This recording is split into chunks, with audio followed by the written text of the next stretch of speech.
You are looking at some highly motivated competitors in this match, looking to steal the show and capture the attention of the entire WWE Universe.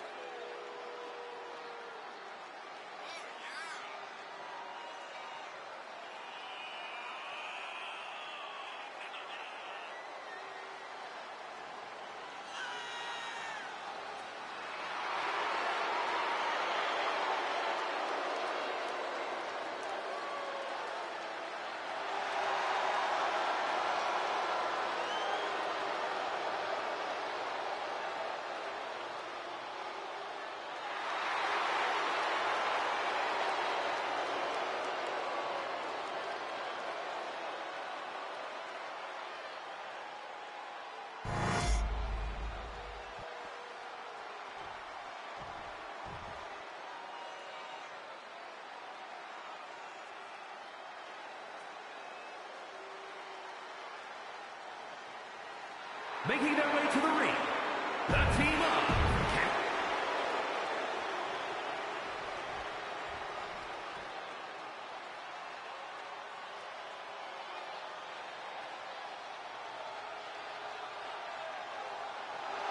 and their opponents, the team of Shayna Baszler and Charlie Dempsey. The WWE Universe more than ready to see this one start. This is going to be good.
Normally in a tornado.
Match. There are no alliances. It's all chaos. But I wouldn't be at all surprised if for control here.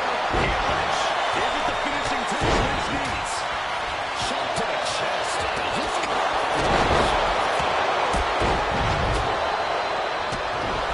pick the leg? Oh, man. That'll tear your hamstring. Tremendous pressure being applied in this head crank.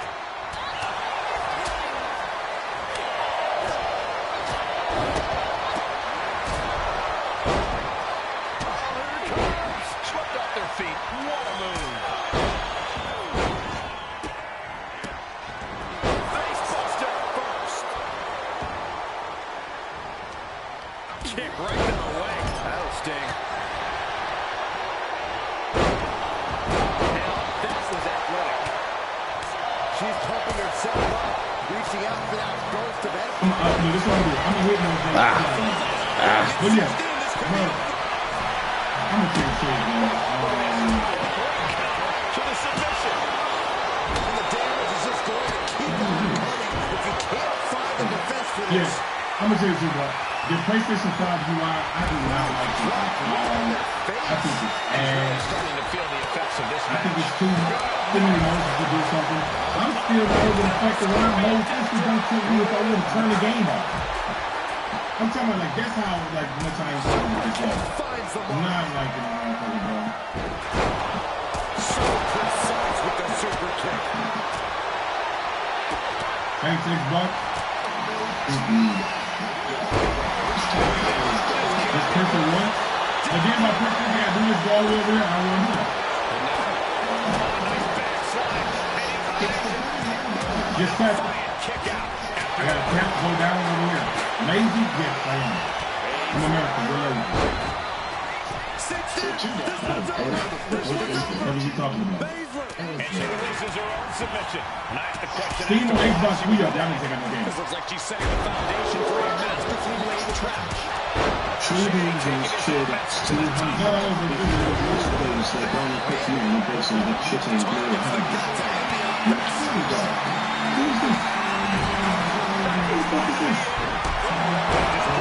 You don't hurt? I'm getting the whole thing, bitch. Who the fuck is this? The decision to go high risk produced no reward. Again! Again! Oh! And the second easily Answer after another. Neither competitor giving it in. Sharp left connects. Yo, 305, thank you for the sub, bro. Yo, 305, man. I'm still thinking of the big time. Come on, Becky. Come on. You didn't have to do it with this, so I wouldn't tell you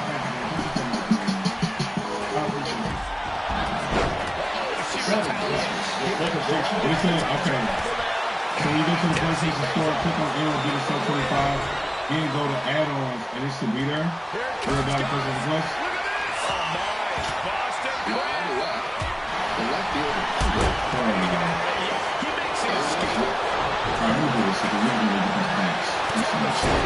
True Delusions cheered at 200 finally picked out feet.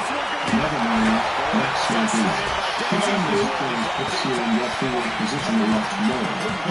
Oh my God, Shayna Baszler like choking people out. I bet this is what it sounded like while he was running. Emerson getting ready to hit. You ain't put no link, did you? Why is this nigga down here in double A? He must be injured or something. On the run, spinning for the first, and they get the out.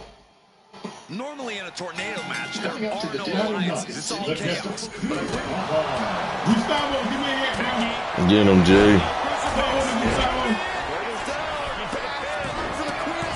I got a little MLB call that says yes, it's actually playing. Gustavo, you're not on shit. Just rubbing salt. It's playing right now. All you gotta do is pick a date. Vicious attack. They outlaw that move from other sports for a reason. Get your ass up, Sean.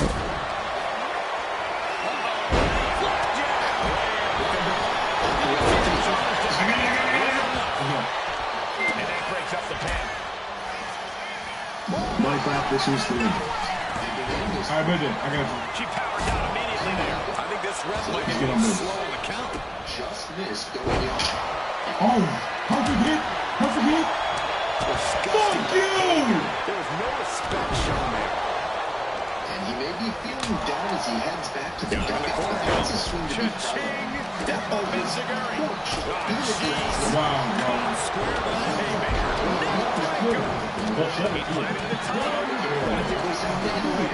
Welcome to the show. Let's get on base. no easy task. He's still out here? Bitch, go to the lead. Callous attack to the knee. And there is no Fuck you, go to the lead. a cheap shot. Turns it into a penalty.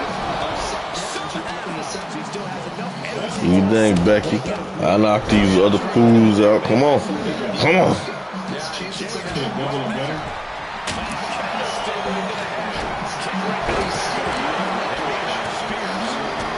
What the fuck?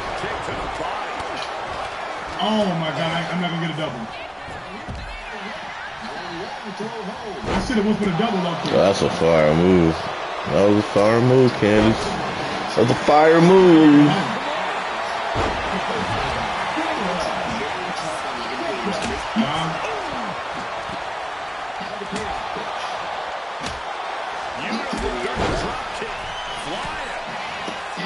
From the top. Strong right forearm. Nigga, I'm beginning difficult. No, I'm not, bro. Nice hip toss. They told me to scale it up. Don't be mad at me because I'm balling. This should be it. You got it, Bill. You got it. My bad. Talk about dismantling your opponent.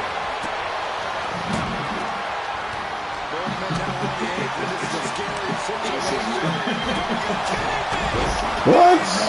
Now we see Baszler. Kick out from Jey Uso. Not getting too far at this point. The most intelligent competitor in a battle knows that there are many roads to Hey, victory. listen. It might be so exciting. I would love to play it again, but I'm not promised Razor. It's like Razor. His shoulders up before a counter. This is a good game, though. How much fight she has. Looked it up.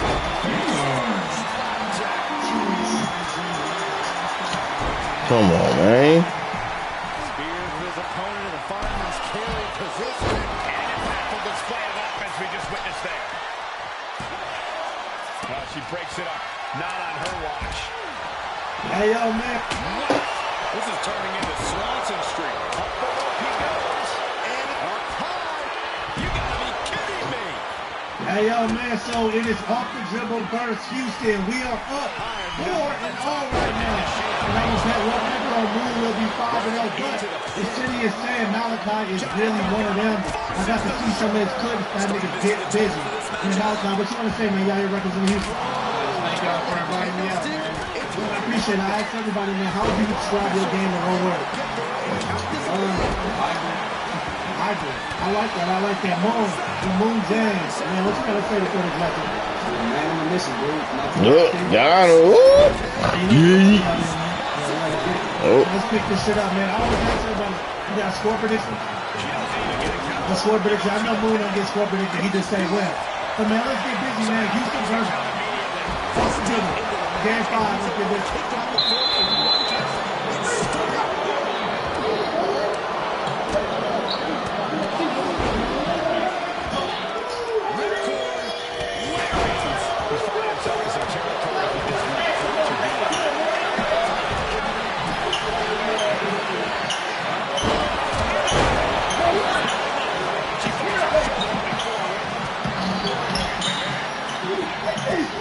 Oh, ref, he hit me with brass knuckles. What is this?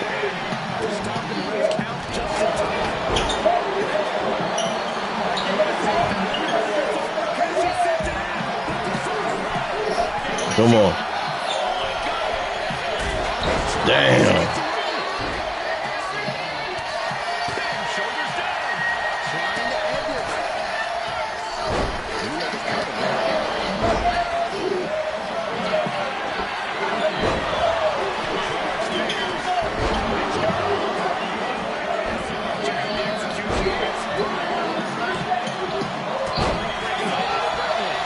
wasn't trying to hit you, ref. My fault. There you go. Get her back. Get her. Oop, my fault. Yeah.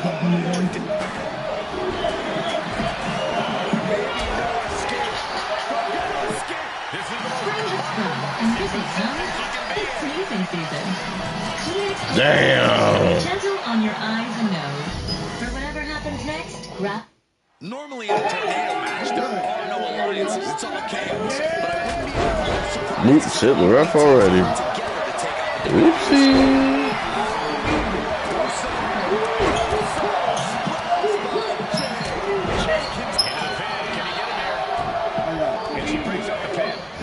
I ain't saying a man, mind your business. Mind your business.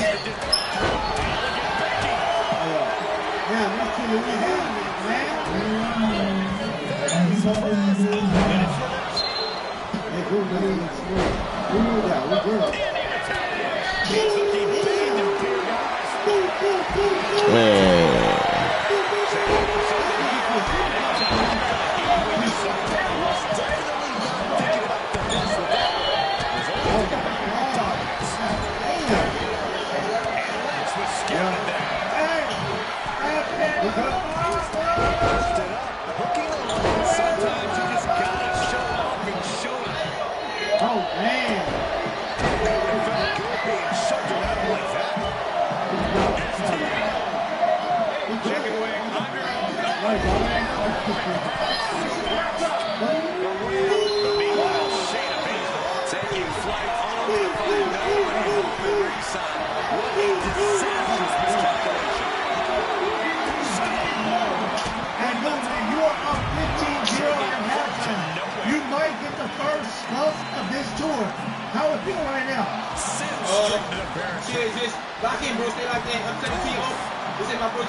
You can't pick me up, Shayna. You know you tripping.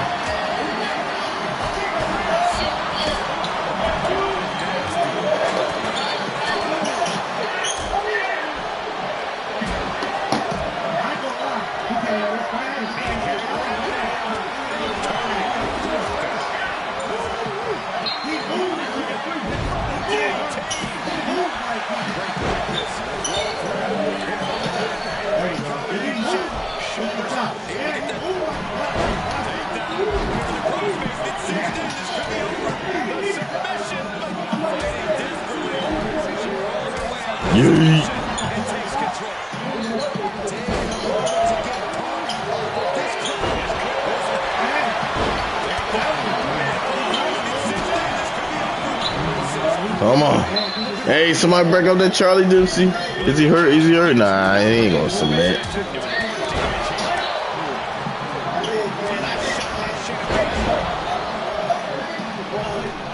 Get off me, Shayna. Really? You low blow the woman, dude? What kind of stuff is that?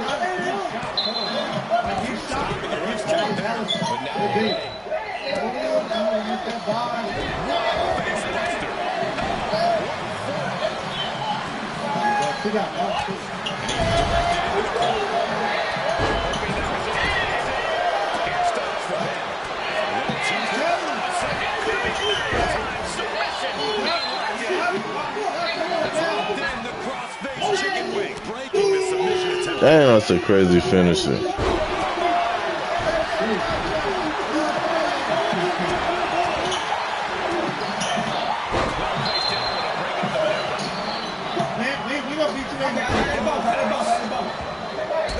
Come on.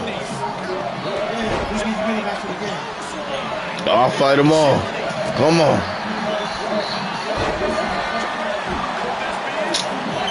Roxanne, relax. Get her, Becky. Get her.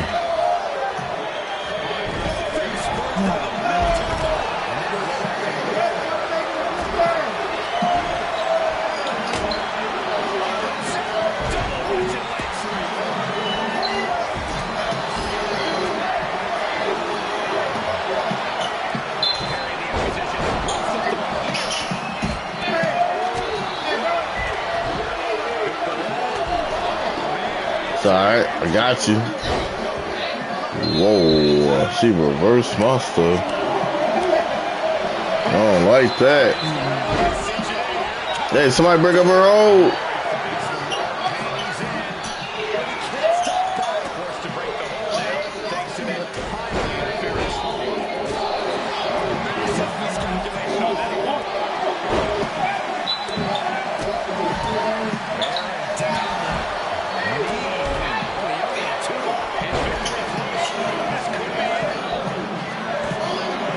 Nope. What you doing, Shayna? What you doing? Come on, man. Nah. Get up, Becky.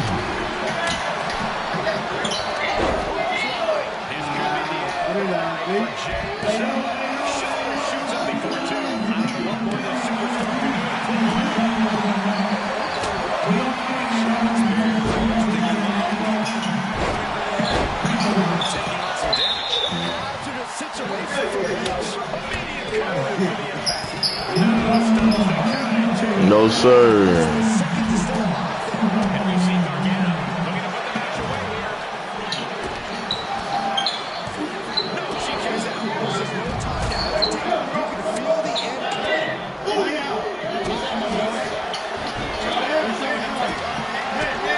Nope.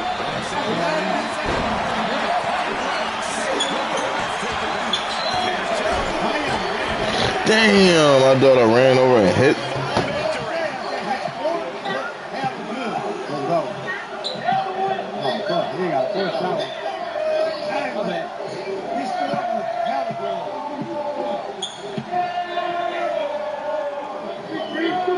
That's too much space. Oh, man.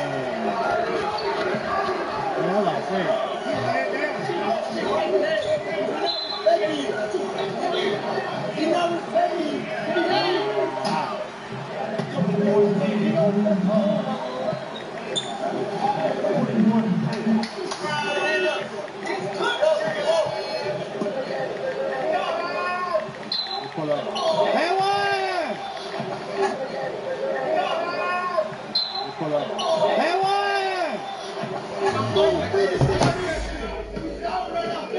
Normally in a tornado match, there are no alliances. It's all chaos. Dang it, why I keep going after my own partner?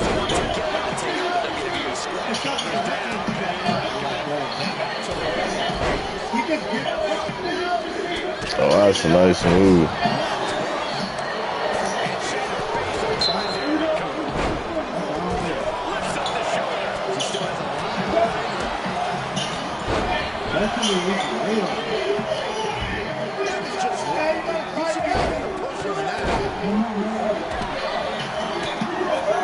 There you go. Come here. I got something for you. Oops.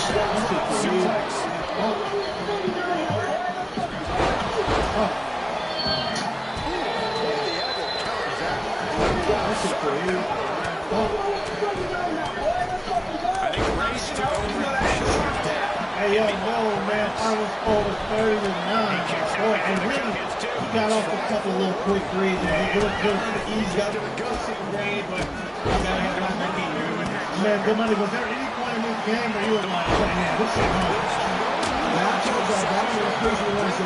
He ain't stepping funny, you're just thinking about corner, but he ain't stepping funny, you better make your shit up tight, bro. I ain't kidding. And you got anything you want to say, Jackie? Man, this fucking game on that. Hey, he was in Louisiana, baby, too. We all Louisiana, baby, so you know, my boy still like that, but shit, I just said there's levels, bro. That's all it is. Hey, when you get that last move and he was gone, I said, he gonna slam that motherfucker. Hell yeah, I looked at him, he was just like, no jump, bro, because you know what I'm saying? Like, that's all cool, man.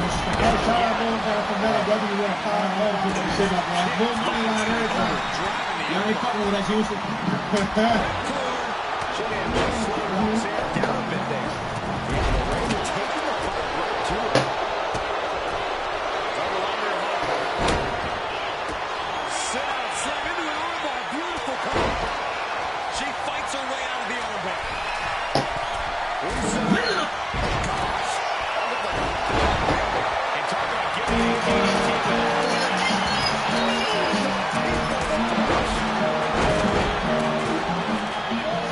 Come on.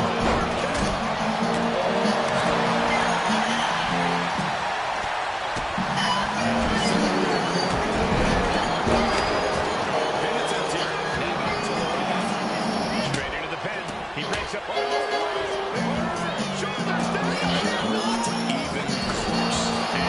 Guys, during an episode of the Great Club Podcast, shout out to those guys. Jeff Teague shared the analytics with the blame. Here's what Minnesota explained that they got told to take mid-range jumpers, which went against what the Timberwolves analytics did. Shout out me with these. I mean, hey, you got a lot of. I'm not gonna lie, I was reading this last night, shout out to producer Ron, and I was like, we got two of this. Something T said. T on that. The T right here.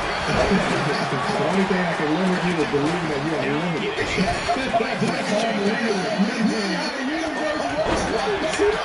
I'm sorry. I'm sorry. Let me shoot outside of the big ring. See, according to Jeff from Analytics, took Blake. Man, come on, man. Rudy, do you guys have any stories from the Analytics pushing you out of the game, or have you seen firsthand on teams you go? That's a lot, well, you know. I'm a mid-range guy myself, so I've been in situations where that wasn't don't be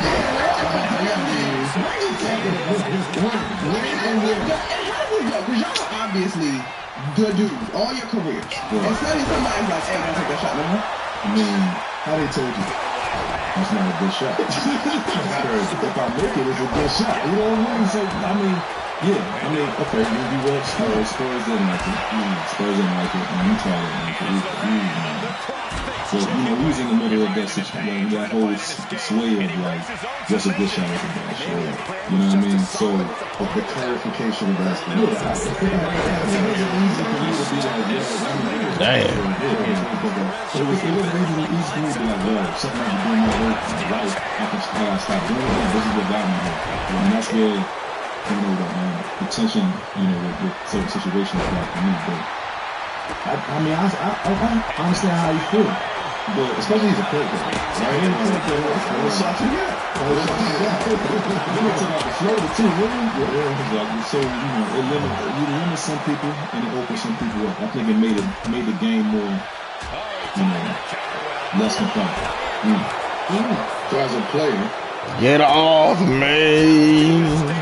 When they told you that, right? Yes, and this was year what in the league? You're doing it. That's not year 11. Okay, so year 11, 12, you've been doing it. Yeah. But now you come back as from being injured. Now you're coming back from being injured. Okay, so hold on. Is your mindset, but this is for play, was your mindset like, I gotta get to my spots because I gotta get to where I'm comfortable at? I gotta work on this? Not fuck with everything is, but I know they want corner threes, and I know they want this. In order for me, God damn, Candace, pay attention to the. I know we ain't on teams, but dang. You gotta get to where you. Oh, this Singapore is crazy. The year prior, before I turned my Achilles, George Paul, he was the same way. Yeah, I just didn't give a fuck. I was gonna do everything different. You know what I'm saying? I'm gonna get to me. But going to a different situation, coming off injury, and then having to fit into a different kind of, system and culture. That was a tough one. In their mind, they like, we can make him do it. He's older. He's more inclined to do what we want him to do. Without us even forcing it on him. Right? We really like, and because you've been in the game and you're a vet, you're supposed to automatically. That's what they're bringing you in for. Yeah. If you're not a high draft pick, I'm just going to go. I ain't shoot a corner three in 5 years. I'm staying still corner three. But you want me to go do that? I'm going to try to do that. Okay. Now, if it's uncomfortable, don't force me to do it. Yeah. Right. And I think that's the disconnect in this situation. Like at his point, they told him that's not a good shot. Right. In my situation, no. Oh, really? Huh? It's a clip. Preseason, Houston. This is when they first told me. Okay. That's crazy. Wait. If we have that, please. It's funny, man. Can you break this down? I'm going to break it down to you. Okay. So I get to Houston. Okay. and this ain't not always about me. Sometimes I say random shit. I get to Houston. The talk is you the missing piece, right? Huh? CP, James, Tuck, Capella. You is the to that piece. I think Eric Gordon was there. Other people. Now when we get there, we have like a little mini camp. We go to the Bahamas and have a mini camp. Sounds good, right? But we serious in the mini camp in the Bahamas because we know I'm coming here to win. Like I'm coming here to win. Y'all just had an opportunity. This is why we're here. So we locked in mini camp. In mini camp, shit is happening. We get to preseason now. I think we like in Alabama. We about to play Memphis in like Alabama. Some shit like that. In my mind, I'm like, it's preseason. It's first preseason game. Man, I just want to let me find the rhythm. Like, let me get my legs. Like, let me shoot a fade away. Let me turn around. You know what I mean? Oh, you thought. Oh, I thought. But because in minicamp, this is what was going on. And now it looks like, oh, this is good. Like, oh, shit, we getting this. Ah, okay. Now we working. We get to preseason. And I just feel so good about like coming to this season and like I'm ready to go play for a championship. Man, I get it, shot fake, 1-2 dribble, pull up, bang. I'm like, oh, okay, like now I'm ready to play. I'm ready to go this season. They like, no. Let's get real. Your butt's not perfect, but at Oregon, we love them all. We love Ricky the Rump. I'll be back. Bubble Butt Bobby. It's a clip of me laughing, running back down the court, like, yo, my bad. And I caught myself.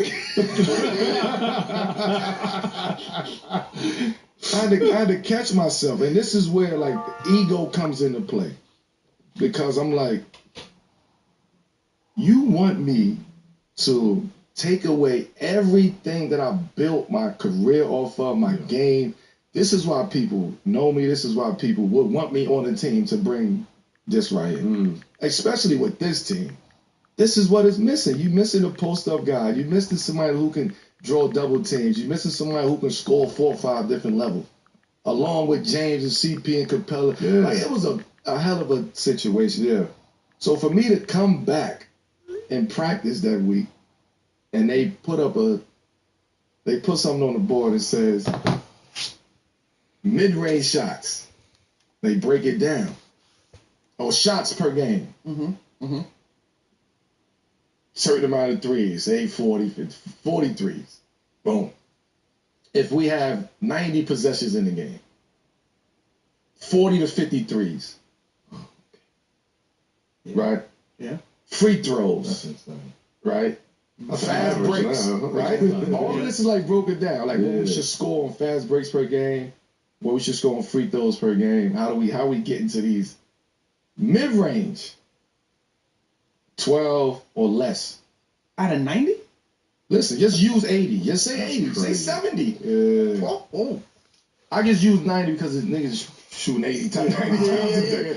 But say 60 games. I mean 60 possessions. This is the problem. Hold on, let me finish. Hold on. No, because this is the part that people don't understand. Okay. Right? When they say mid-range shots, 2-pointers, 12 or less. So now I'm sitting there. Okay. They break down the mid-range. Who gets to shoot mid-range? Okay. If it's 12 mid-range shots a game, James don't shoot 2s. Nah. Right? CP and me is the only one who do mid-range on that team. Tuck don't. Eric Gordon don't. Capella shoot layup. Me and CP play the middle game. So is this 6 and 6? I'm thinking, all right, cool. You're going to say CP, you got 6. Melo, you got 6. Nah. We want CP shooting majority of because he's really effective and efficient. I say, duh.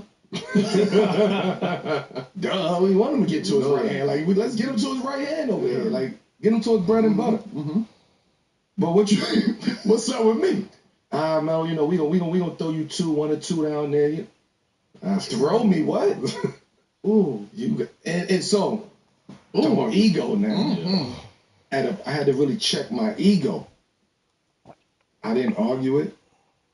I accepted it. They told me I was coming off the bench the day of the game. Behind P.J. Tucker. And I'm like, you brought me here to play alongside P.J. Tucker. Right. You got rid of Trevor Ariza. And here's the easy plug-in right here. So why am I coming playing behind P.J. Tucker? You really feel that way about me. No shun to P.J., but I come here to play alongside these guys. I never had an idea of coming off the bench behind these guys. And that, they didn't know how to react to that in Houston. They thought I was going to flip the house up. I came in every single day, smiling, joking with the team, playing, working out before practice, after practice. My workout became before and after.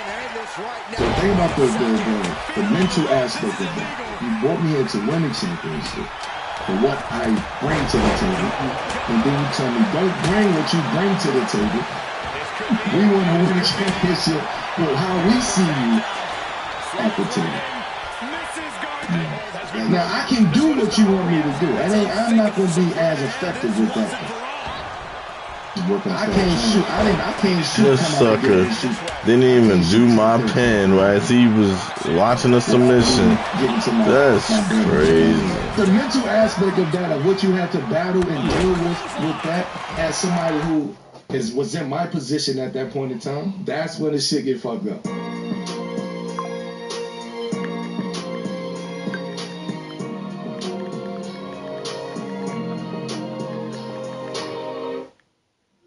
How come I never got invited to them CP3 camps, though?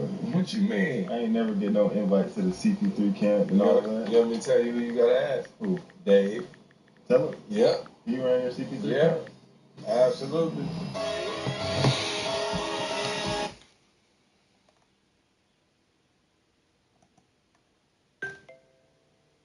Morning, even afternoon. We got a banger for y'all today, baby. We got some more spectating and Marvel Rivals here, and we have a crazy one. In this video, we end up spectating a Jeff that is hacking, aimbotting, and on top of that, can fly. And also at times has God mode. Yes, you're going to get to see what that looks like in this game, and when I tell you this is some of the most ridiculous hacks I've ever seen, I'm not kidding. I hope y'all do enjoy this, and if you want more Marvel Rivals content, do something real simple for me. If you hit the like and you hit the sub, it tells me, it tells Kevin, it tells the team, y'all want to see more, man. Most importantly, be sure to tell somebody you love them. I'll catch you in the next one. Is this guy's name Jeff Can Fly? There's no way this guy's name is just Jeff Can Fly. Flying around. In a couple years, but I don't want to be a real NBA player. I agree. Like a real solid NBA player. Submission locked in. She's holding up with everything she's got.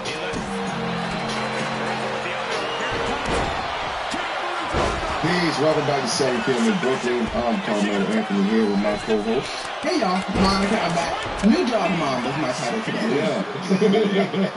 What's up, y'all? It's Rory Wade God, Big Dog, since we talking about dog. Hey, myself a nickname. And I'm Kazee Follow Me there. You can call me Kaz. And this is a waiver ratio presented by FanDuel, your official sports betting partner of the NBA. Guys, it's a family affair today, y'all. Shout out to our brother Merrill. Wish he was here, but Marcus the gang is here in the book. And on this episode of 7 p.m., we're going to get into what the Celtics sale means for the organization's future. So I think we're under the radar. We're going to get into that. The morning routine, taking over the internet. If you saw a bunch of sparkling water and banana peels just take over your timeline this week, we're going to try our best to sort of explain that. And of course, we got to talk about come on, man. New York Knicks. First, it's been a while since we all been here, man. How's that going, man? How's the dog, man? So I have battle scars. 4-month-old Mastiff mix with razor sharp teeth. Sheesh. But Lucky, that's my little stink though. Alright, shout out Lucky, man, but he can't be doing all that. He's terrible. He can't help it. He can't help himself yet. He's actually pretty smart, but yeah, we gotta get past the puppy teething thing. Okay. I want to ask. How's everybody's brackets looking? First of all, that's the question I want to ask. How your brackets looking 2 weeks into the tournament? I'm gonna tell you the one game I got right. One you got right. I mean, like the one that was like I'm proud of. Oh, okay. It was Drake. Yeah, okay. I had Drake. I had Drake beating Missouri. Okay. All right, Missouri. Right. So now I'm glad you asked that. So I picked Drake because I be checking Drake out. You know what I mean? Throughout the season, I was checking him out. I knew we was going to get to this point where everybody start asking questions. And really a lot of people don't know shit about these teams. Okay, my first question, where is Drake? I was under no idea. We're talking about the school, not the artist. Yeah, we talking about in all. They needed a win. It's all the Drake needed a win. Drake University. Okay. Yeah. So I picked him. I'm like, yo, this team, I saw him early in the season, like a couple games, yo, this team is nice. But I also watched Missouri play. And the style of play just didn't match up. So I'm like, yo, Drake. My son, everybody was like, yo, you picking Drake? Like, what are you doing? He sees the aftermath of what happened. This is security surrounding Punk is Reigns, Rollins, and Punk. CM Punk is here. He is surrounded by security. A week after they couldn't keep their fists from flying at each other. He sees the aftermath of what happened. March 26th, a power of no love lost before he goes to. There has been a whole lot of upsets this year, especially with the smaller schools. So picking Drake is a good one. But like before we get into the rundown, just as far as bracket talk, just as UConn, Georgetown, Syracuse. Kind of question me saying when you talk like that where I'm from, you get hands put on you. Trying to use my basketball career and things that have happened on the basketball court to try to use it against me for my next career. I saw him doing that, and then to come out and do the very thing that you tried to use against me, I thought was a little not only petty but like contradictory to what you just did. Like, yo, you've had moments before. You need to not say nothing about hands. But then, you start talking about swinging or something. No. Shout out to man and shout out to the Turk. They're doing their thing. But I know y'all seen it. Because at first I was like, no. What we saw? 1, 2, 3. It was a little bit of a step. I'm that person that did not want to give it. But then I looked, I was like, ooh. No. If you do that with half of the moves and plays, that's a basketball move. Like, shout out to the hell of a move. The jump shot, everything. Hell of a move. All LeBron's points in half if you really looked at it like that. Okay, all right, that's where we at. That's something you work on though. Boom, boom, fade with the, you know what I mean? Going away from it, fade. That's a tough shot. It was a hell of a move. I 100% agree. So for him to be comfortable in that situation, like, and he has great footwork. Not to mention he might have the best footwork in college. 2'6", 270. It just one cha-cha step too many. Like gather step is where it gets funky because it's a gather step and he's off the opposite foot. That was a tough shot. So I don't know if it might have been a walk, it might not have been, but shout out to ref for not calling that because that's what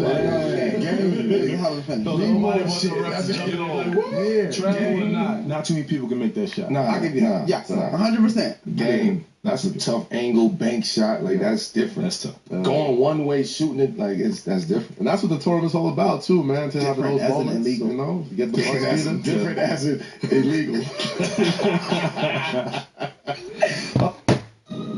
Being able to use my watch and my ring to track my energy score, my activity, and my heart rate, my sleep, it allows me to just know what I need to give a little extra that day. Yeah, you two were so impressed with Montez Ford that I thought I had to slide back in and pick your just off the floor. Oh, man, I know on the one side, folks had high hopes you have for Juju no Watkins voice and with the one I USC. give Man, you. she's been And right killing now I'm all wondering, season long, am I the only one who USC still career. feels and But unfortunately, a understands torn the ACL weight and ended the her pride of season. being We wish her Legado a healthy del and speedy Fantasma? recovery. This is not just You know what? devastating for USC, not just devastating for the tournament this year, but I mean, she's as bright a star as you can ask for in college basketball right now. With the college rules and getting the ACL tear when she had it, there's a possibility she might miss some time next season too.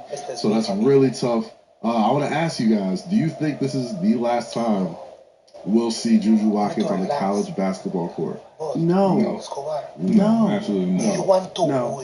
So you can't talk about Juju and her opportunities in college without looking at what's ahead for her in terms of the W. Yep. CBA is coming up for the W. Sure, she's clearing more money right now than she would have. I'm the leader of the She had zero reason to rush. And I don't need advice. Zero reason to rush. And so, no, I think she'll be back at USC. She could be one of those folks that recover quickly.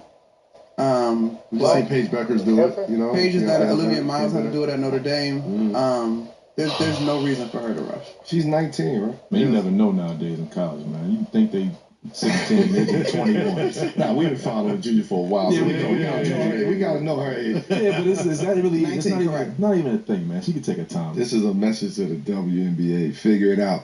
Yeah. I'm not rushing. Yeah.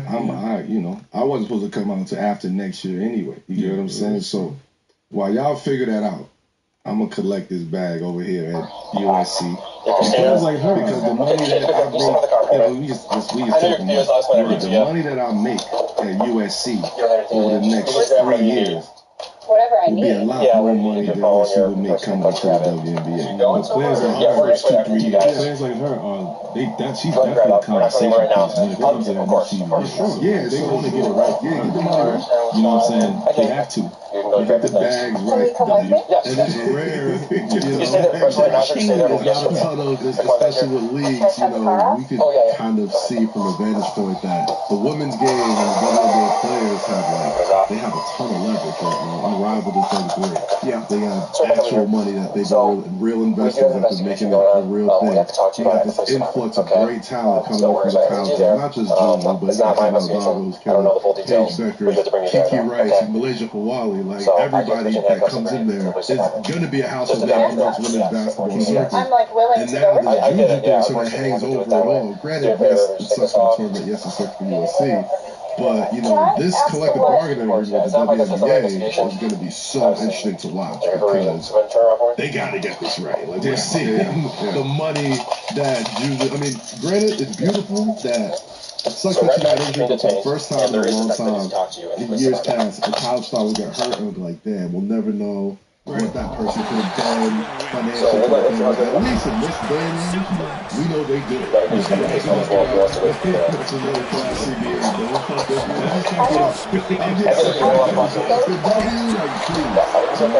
Come on.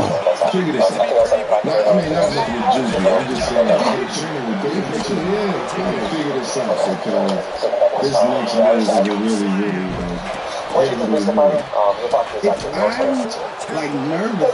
because, again, I feel like when the NBA goes to CBAs, the owners are usually, they usually have sort of the same sort of practice, right? Yes, some practice and not others, but there is a baseline expectation from group to group when it does that.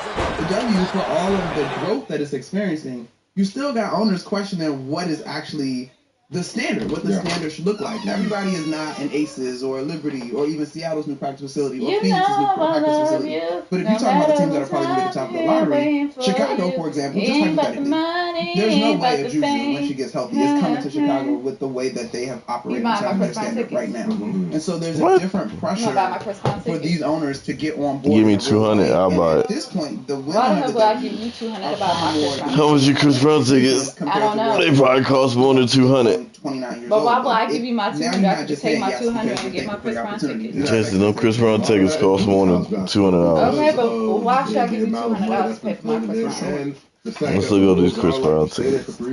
They're not up yet. No, they're not. Please don't go on until tomorrow. Emotional connection to these players. And now they're coming in with much more. It starts at 126.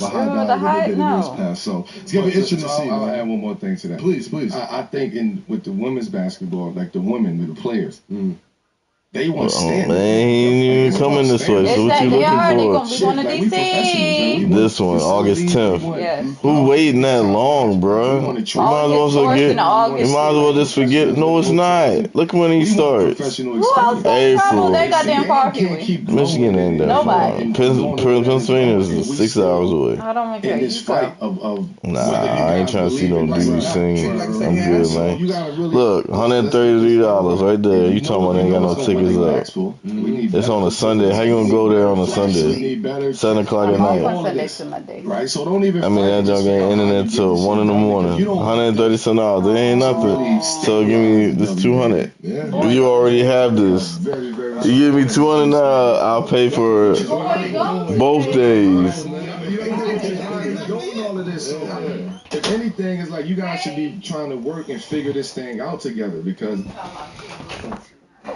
Fucking sense that nigga. I may as well just buy my own goddamn ticket. Yeah, I don't want to talk to you. Damn. Damn, Trace. What's up, man? Man, still looking at the game that he wants. What are you looking at? The game that he wants. You're looking at the wall. What's on the wall? One Piece poster. What? You want a poster? No. What's wrong? You want his game. What's the matter? Give me some money so I can pay the rest of the trustee thing. I'm still short. Broke into shit. I got DoorDash. Let's make this money up. I DoorDash yesterday. That's why I said it's really good. When I said yesterday. Where kids at, man? Why is there a black cat behind your car? Where you going? Why you drop her off just to leave? Sebastian and her husband.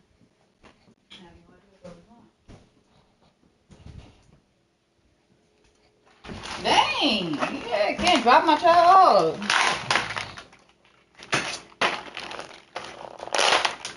Don't worry about what I do. Yeah, I'm mad at myself in negative like that.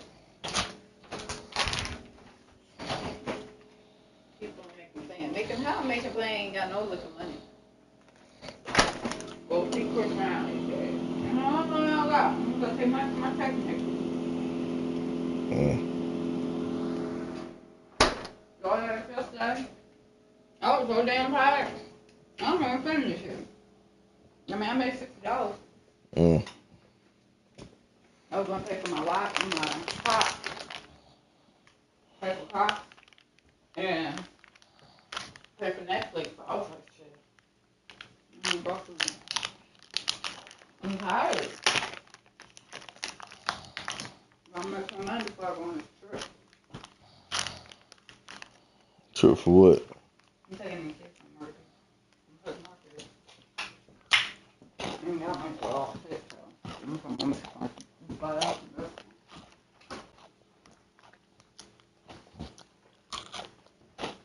I'm gonna go first. What? You went to dinner? No.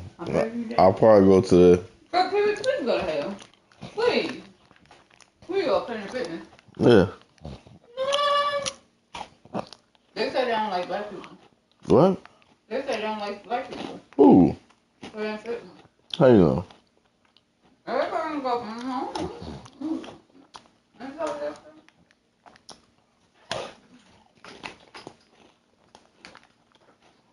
See you and get the car towed. I don't know how the hell you do that. It's slow. Yeah. How do you know they told your car? Somebody told you. I came outside on break. Car gone. Gone. Trash. I messed my money up. Then when they finally brought my check, I got cash that, put that in the cash app. Damn, still gonna be short like $300 some. So Damn. I've been late on that trustee shit. They don't say nothing. But I get paid 5 times this month, so it's all good. I'm trying to pay that, and I gotta pay that damn car insurance by Tuesday. Too much shit. Kamarna, African. Somebody said something. Bitch!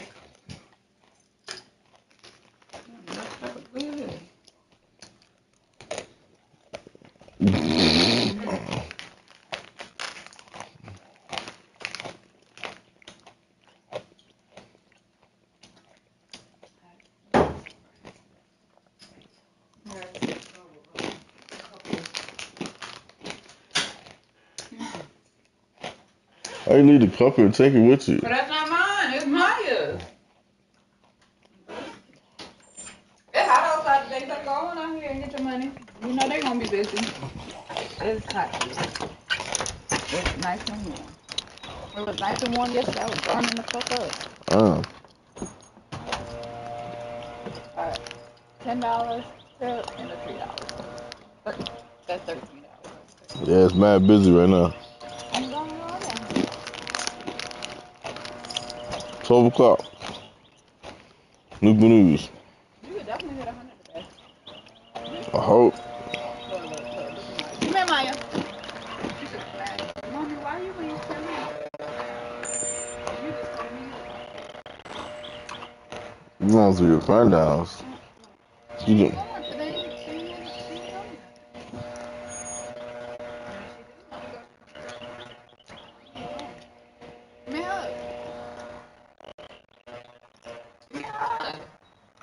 You got to spend a whole vacation with me. Spring break for the first time.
Figure out how you get this shit done because you don't want this to really stabilize the WNBA. Yeah? Because these women today are very, very strong and they understand their power. Because which is why they're doing if anything is that you guys should be trying to work and figure this thing out together because if not, these women have a different mindset today. And when it comes to what they want in the game of basketball, and they understand what they bring to the game. From a business standpoint too, which is a lot different. Which is like an angel coming and say, nah, fuck that. Like, no, we get the platform to be able to do it. Listen, somebody to get it up. Absolutely. There's options out there. So the possibility there's a lockout. Busting upside your head, motherfucker. Everybody rookie this year, they will be eligible for any level. So like, say it over so after they do fuck it up. With this guy. We got some really goals. We got some we watch on TV. So, there's always room for that's a great segment. But something exciting is happening for the W this upcoming season. 26 games are going to be broadcast on ESPN and ABC. Yeah. Monica, give us some game. As women's basketball continues to get showcased on a larger scale, how could the media improve its coverage of the overall game? So, this is a family episode. I'm a little tangent real quick. Y'all obviously remember last year's exchange or first take. Yeah, we remember. A week ago? Shout out Stephen Lynch. That is my guy. Come on, man. We're all good. I tried to walk you into the We know that. I don't want anybody watching it. But was it a week ago? It had to be like a week ago. Getting ready for the tournament. Okay. We're talking women's basketball again, and of course, SA is like, everybody know I love Caitlin Clark, and I'm sitting across from him like, is this real life? Because yes, I love this. But anyway, the conversation is about Juju and about other teams to watch out for. And so we have this segment where we're mentioning names that are not commonplace.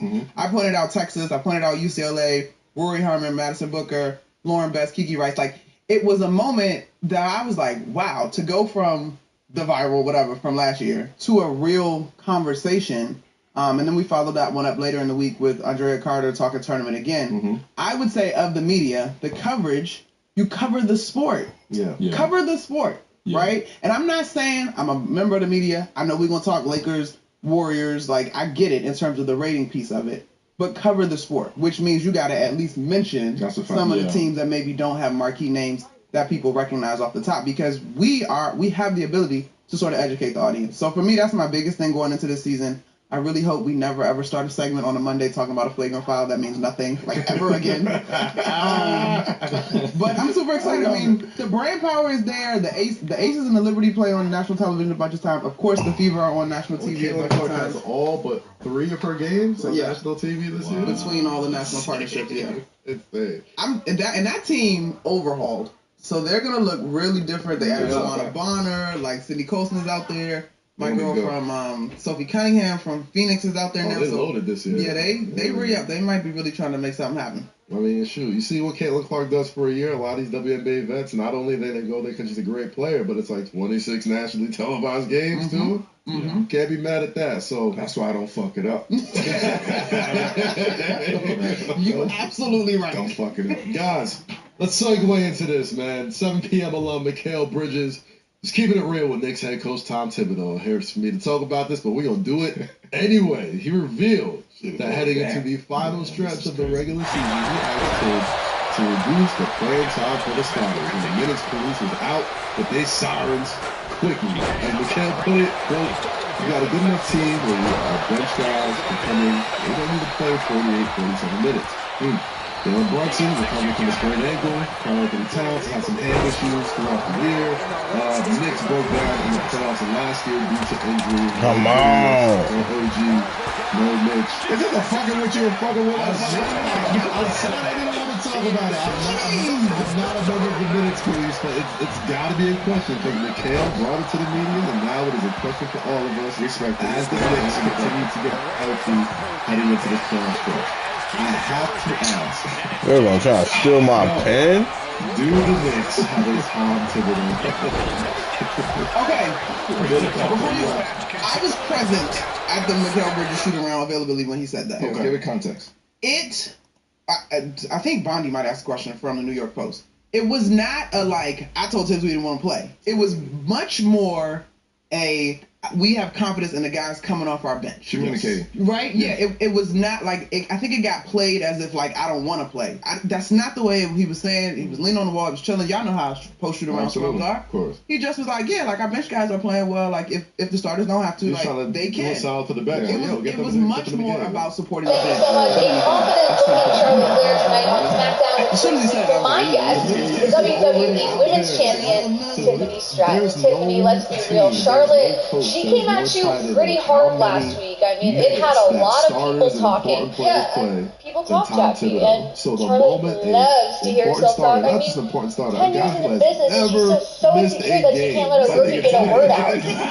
But last week I did learn something.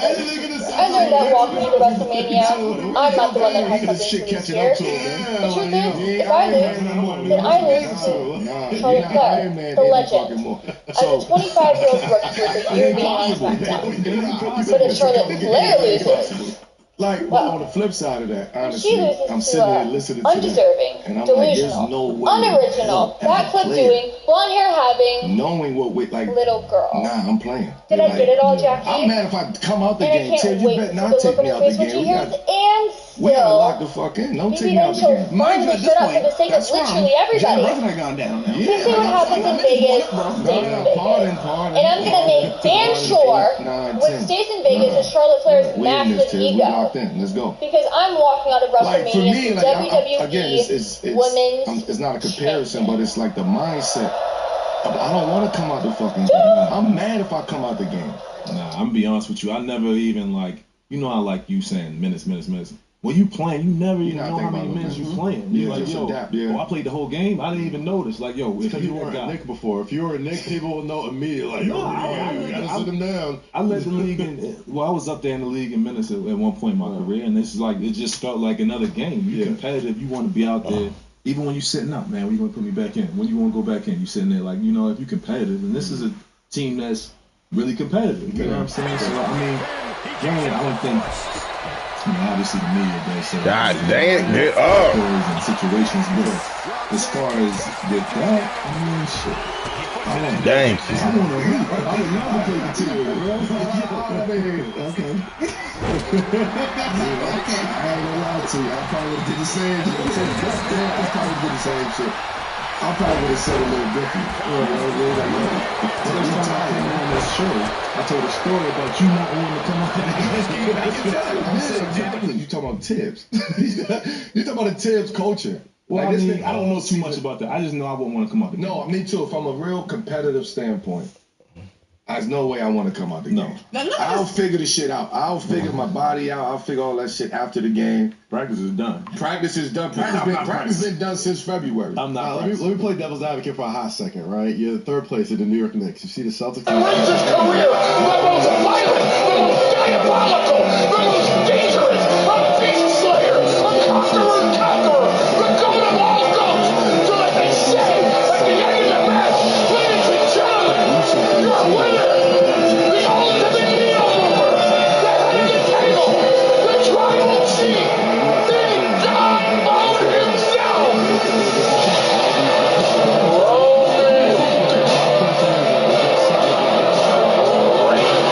Just as talented as Mikal Bridges is touchdown check. Hey yo, shake my dog too. Hey yo, Gunther, I'm coming at your ass somebody. He's tired. You will no longer be Great Joe.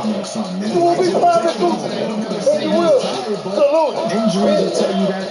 You fatigue. You will be Private Gunther, he says. That'll happen right here in London. Big Jim against the Ring General. He slapped him a week ago. Now he gets him in this ring right from us. Jim talking that big game. I cannot wait for that clash against the Ring General. This Monday, right here at the O2 Arena in London. Maximum check.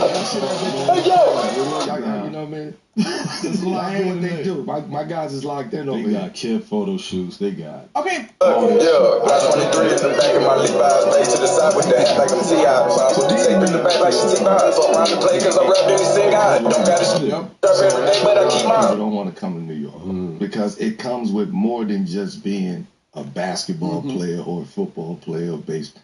It's a whole world around it, and if you know how to navigate it never stops, no matter what age you are. Because before I got into WWE, before I started at the Performance Center in April, I went to a live event in Atlanta, Georgia, WWE live event, and I saw Naomi there, and I just naturally. It's gonna drive you crazy. Right. So.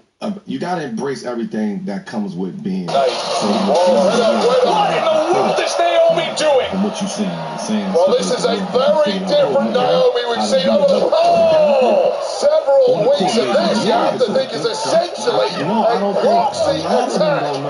Naomi attacking the Prince.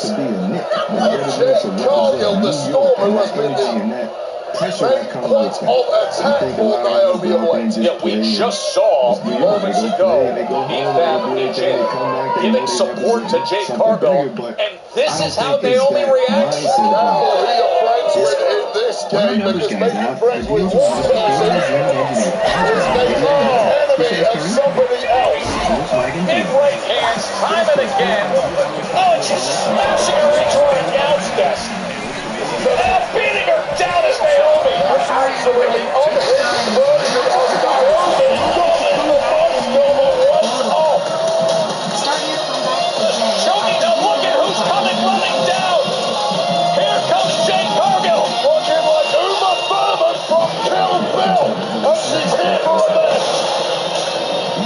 Not surprisingly, Naomi moving as fast as she has in her entire life to get away from Jake Cargill. And beat back with a bad way. Boy, is she ever. Beef Bab is struggling to steady herself on her feet as officials have come down as Jade is by her side to support her. And candy powder-filled baby bottle. Let your kids shake things up. Jimmy, I'll tell you what. I knew WWE was going global this month. What I did not know is that we would get the slap heard around the world. I will do it again, and I will keep on smacking Gunther if I need to. I'm gonna tell you like this: my brother Jay is all up in his head. He's got that doubt creeping on him. Just because he's 0-3 against Gunther don't make him unbeatable. The Ring General can't be got. I will go to Raw. I will bust through this day. I'm just saying, people want to see those guys. We'll go to WrestleMania. He will bust through this day. They become the world heavyweight WWE champion. There's no more getting together. There's no more going out doing shit with fans. I think one thing a lot of NBA fans don't realize the Knicks are one of the few franchises where their practice facility is way up in Westchester. Yeah, that's been a complaint, though. That's been a complaint. That adds up. It's April. I don't think that adds up. Yeah, I don't think that. They gonna hit the ref, really? I just think at the end of the day, Jay was fatigued, he's battling with some other injuries, one thing led to another. Now what? Jalen, sit your ass down, get ready for the playoffs. We locked in at 3. Yeah. Cool, stay there. At this point, Mikal can't. Mikal can't listen at this point. If you ain't hurt. But he's the wrong person to ask. He's the wrong person to ask. He's the wrong person to defense. So his defense, he didn't say that he wanted to sit out. Correct. I know. He said, yo, we got other guys who should be starting to get ready for the playoffs. Let's build them up to get ready for the playoffs. So that's the political answer. Let's talk about the media narrative. I'm tired of shit, man. What we doing, man? I'm tired of shit. Let's talk about media narratives. It's already out there with tips. And like you said, anybody could have said that. It's coming out of Mikal Bridges forever. He adapted to what's going on today. Come on. He adapted to practice and players and opening relationships with players. Like, so now coming here, he understands like this is a new time. This is a new game. I'm dealing with different type of people and players, personalities. So I have to give some type of lead. I'm still a coach, but I gotta give some time. He meant it like this. How we talking about? Like he just man, god damn. No pressure, he trusts you. He trusts you so much now you start trusting him, girl. Fuck that, man. I understood. Nah, I'm not saying that. I'm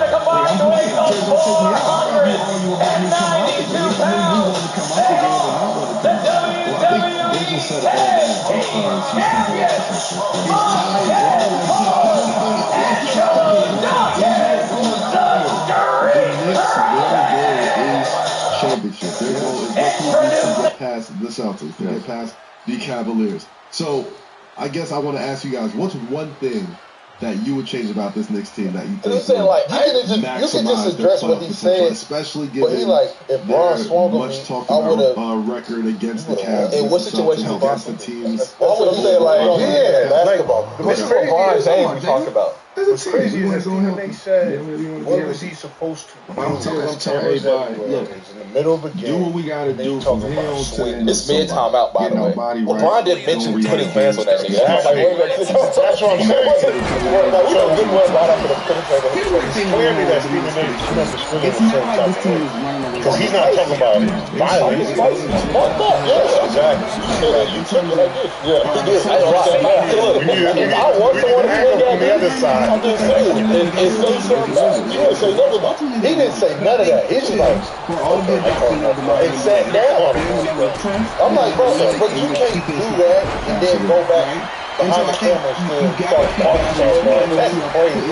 Put on people's necks, and they have not been doing that, especially since day one. That is a somebody's approaching me that I don't like. I'm already defense. Like, I'm already standing up like, what's that? Situation. I'm not sitting this there like time of the year, Tibbs understands what we can do. We ain't to your point. We ain't running away with game. So I gotta still coach and balance what my players is, what one of my top players is saying, right? Without making it any issues, I gotta balance that. But I also have to coach. So my message would be, if we ain't winning about 15, 20 every night. Right. I gotta go with what I trust, and what I trust is Mikal Bridges. What I trust is OG. What I trust is my guys out there on the court. So Tibbs ain't trying to hear none of that other shit. I'm going with what I trust because y'all, as a team, is not really doing what y'all supposed to do. Okay.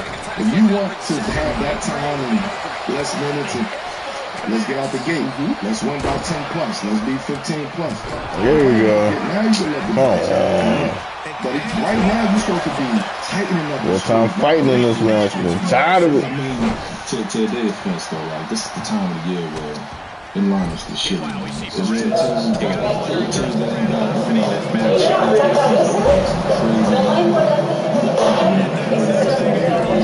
It's a bigger question.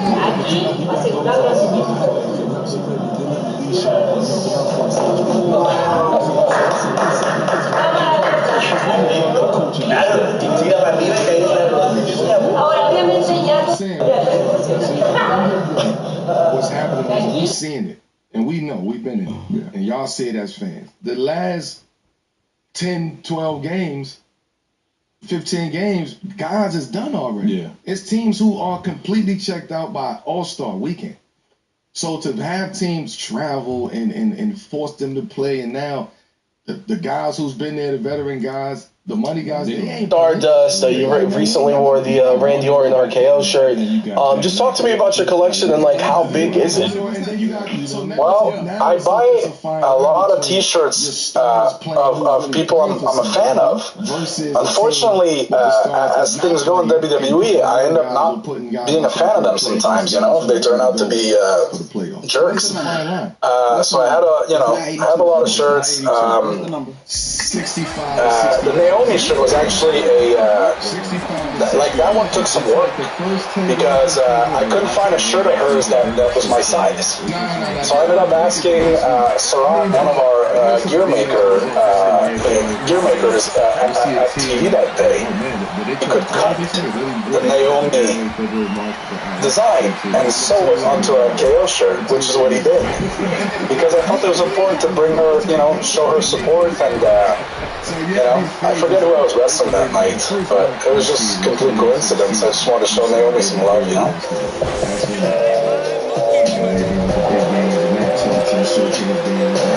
money time. Then it gets a little break. Then it gets to like Thanksgiving and that little break. Y'all can get all starting to figure it out. Y'all still getting shape. Christmas is when guys really start to turn it up. Okay, because that's when most of the fans are going to to the game. Now that January, end of January, like the last January. All-Star weekend. Oh, shit. That's the whack part of the season right there. That's when guys is like, man, if you lose, you're like, man, we got to get to this. We got to get to the break. Yeah. If you win it, you want to keep, you know what I mean? You want to get, you want to get to the break. You want to tighten it up a little bit. But that January, February going into All-Star weekend, that's the whack part of the season. That's the whack part. And now is the whack part of the season. So you got a month after All-Star to get you good basketball. Start the league on Christmas. Opening night, Christmas. Even the other vehicles, you make contact there with a work truck, a box truck. You get what I'm saying? Random start the league on Christmas, and now you can go through, maybe take it further a little at June later. I mean, a week or two in July. Yeah. You think about random stuff. Take like 4th of July is a major holiday. Start. I'm saying it's about moments now, right? We want to get back to moments. The game hasn't changed. People tell the game to wait on 2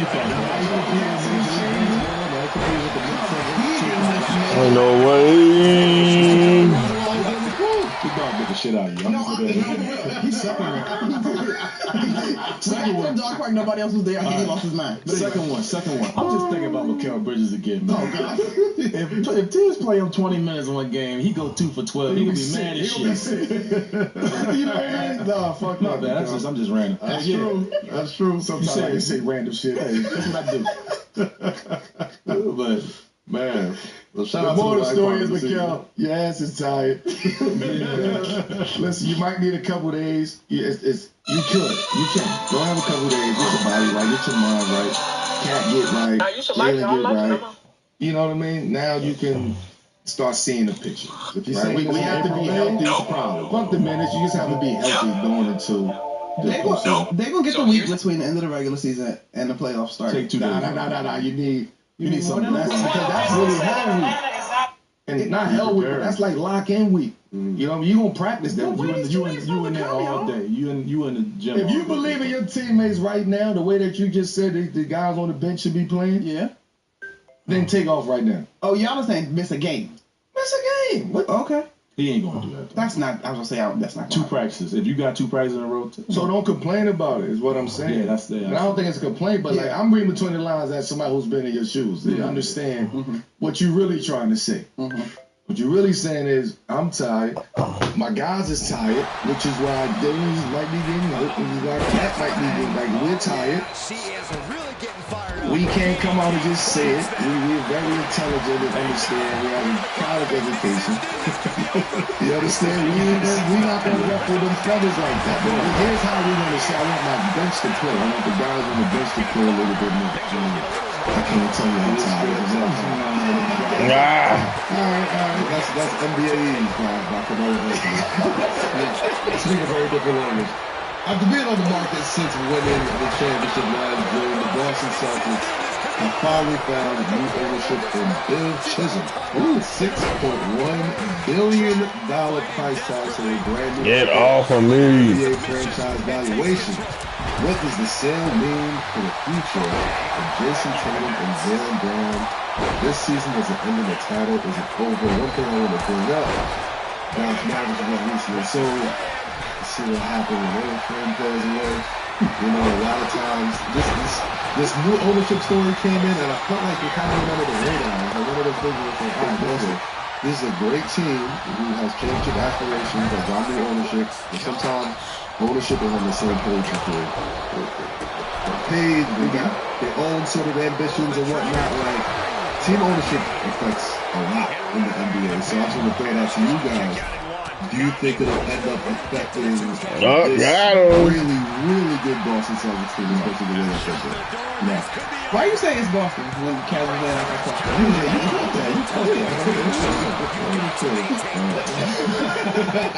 win? So I say that because I don't like talking about Boston like this, but it's from a different perspective. Pains me to talk about Boston. When you think about the history of Boston, right? All the great players and great things that happened in the Celtics organization. From Bill Russell all the way up until Jason Tatum and the cell of this team. Bill Russell arguably is the greatest player of all time. Don't get that, right? Doesn't. Larry Bird is arguably a top 3, 4, 5, top 5 small forward of all time in this game of basketball. If it is the most interesting thing on the show and it's getting the biggest reaction, which when I put them in main events, it's because of that. I don't believe in giving anybody a spot. Come on, champ. He's making a very eloquent point. Here you go. I'm already in there. I am in one of them. We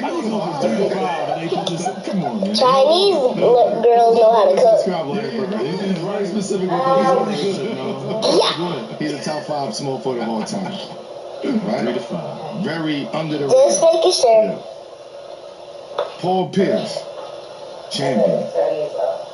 Great player. Very under the radar. Don't get the credit he deserves. Can't see it really well. Jason Tatum. Very good. That reminds me to do what? Maybe. Chinese girls know how to cook.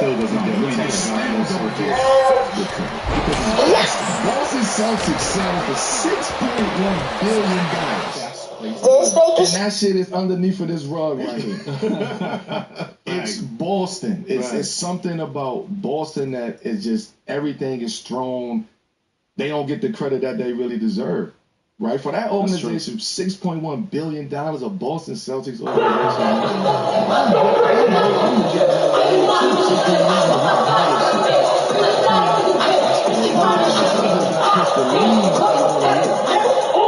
That makes them back and like 20. 15.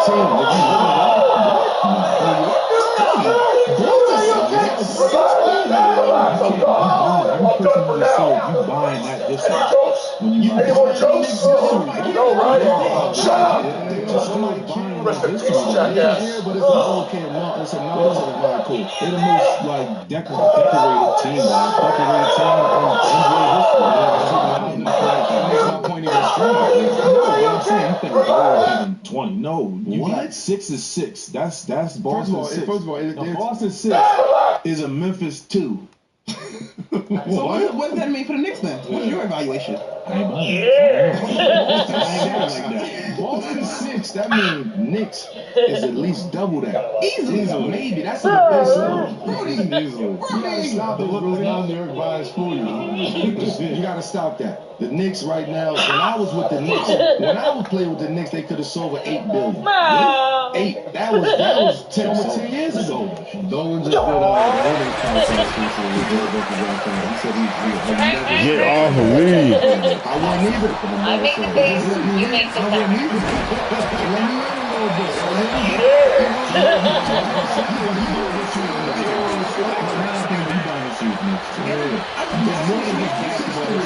Ultimate history is more than just basketball with the Knicks. It's history. Every team is not like this. Boston is not culturally relevant in the same thing. Boston is not culturally relevant when it comes to. I changed my stuff. You're the Knicks. Sorry. 15? At least 12. If he wanted to. Now he can just look. Look at a list of like team evaluations. 50 Cent said it the best. Always act like you don't need nothing. Because that's when you get everything. Don't agree on the part and say, I'm not selling this fucking team. Let's go! I got the win! It's people in the world that sat there and watched that interview. It's people that sat there and watched that interview and said, he think he ain't got a price. Because there's also other news that could impact that price. But anyway, talk about it. He was hoping to wear these two down. Now he's going to put those many titles on the line. Suspend the block back on Boston. Everybody got a price. Suspend the block back on Boston. My point is, they don't get the credit to answer your question of why I said that. They don't get the credit that they deserve when it comes to just them, just being Celtics. You get what I'm saying? They have all the people. Why is that then, though? People don't like to root for Boston. I think they just Boston the most. They're the most hated. They just don't like this. I was like, let's talk about it as basketball people. Yes. Right? Because like fans, Boston, when it was the Patriots and the Celtics, are like, yeah, you get sick of them as a town in terms of winning. There's a handful of franchises in the NBA that nobody will feel bad for if they have some down years. The Celtics are one of them. And they the ones. And the Celtics never had down years. They're the ones that's worth the most. Yeah, like they have what, 18 quietly, but that's a testament to their organization too. That they do a lot of things quietly. They move a certain type of way. They ain't loud with it. Like none of their players is loud ever. Was loud. Bill Russell, because he was about what he's supposed to be loud. You get what I'm saying? Shout out to Boston. It is incredible when you really look at it, put in perspective how they don't. I'm gonna say this though. 6.1 for Boston. When it comes to the Boston Celtics, right? Like I said, what's it? Bill Chisholm? Private equity. See, that's another thing people ain't talking about. Private equity is gonna come in and now fuck the game up. They're gonna change the game. Because that money is a lot different with private equity. It is. You can raise now. You can raise and raise and raise and raise, and you got people that really want to be into sports. Yeah, holla the W, man. Holla the W. That's why the W, I get it right. I get it right. It's a clear-cut plan. This is the strategy. This is what we want to do. This is how we're going to do it. And people will actually visualize and see it. Yeah. On paper. But we've all been on the and they can go and invest in how they want to invest. But shout out to Boston, man. Knicks ain't for sale. But, you know what I mean? You think there was other teams that we know. Let me talk this out there. I don't know Bill Chisholm, but congratulations to him, new owner of the Boston Celtics. Maybe. And we've seen what happened with the Dallas Mavericks recently with their new ownership and the changes they've gone through. We see what happened with the Phoenix Suns with their changes when they had ownership and the change they tried to make after buying a new team. Keep the place clean. In your experiences, how can a good owner and a bad owner really affect what happens right there on the court? That's a great question. I want to buy the Wizards first of all. Let me just say that. All right, let's put that out there. I'll be a great owner, by the way. Come on now. Wizards. Pitch yourself. Why are you a great owner? I'm a former player. I understand players. I understand personnel. I understand strategy. I understand being strategic. I understand how to build teams. Right? But I also understand what I don't understand. Right? Now I know what I don't know. So with that, you also have to put people in those positions, in every position. Like the rumors are true. President, GM, like they have to have some type of basketball. I'm saying for me, basketball there we go. acumen, and then you put all the basketball acumen in those positions, and then you cover that with business model, right? And so now you create these levels, right? The business mind can never question the formula. The business mind can never question the basketball mind, right? But it has to be a connection. God so dang. you put those people in play, right? Now the equity comes in, because now you gotta create these experiences and experience. A lot of owners don't put that work in to create fan experience. They hire somebody, tell me what to do. What's the end game experience today? Hey, let's put Rudy on the screen. It's like, let's get a halftime show. Like, this is how they still operate. Like, no, you gotta be, from the minute my fans walk down the block, getting two blocks away, you're gonna have this full experience. Come on. Go into my arena. That's why I got to get it for the Clippers on it. And then also you have to have the right personnel in there on the business side. How to do contracts, personnel, scouts. You need all of that, right? But you also have people who got eye test too. And I think a lot of times that's all me. I'm just saying the eye test, and you have to have the pulse of that city. I hate keep using it as an example. Yes. But we see what's happening with Dallas. Yes. And believe it, no matter how great you think a pair of Kyrie Irving and Anthony Davis could do, Luka Doncic had an emotional connection to that city. Yes, that you might have turned a generation of fans. Because he was drafted there, so he was it's like this is their baby. So this brings me to my question to you, future owner. And you, Rudy. Was it shot? Bring the whole team back.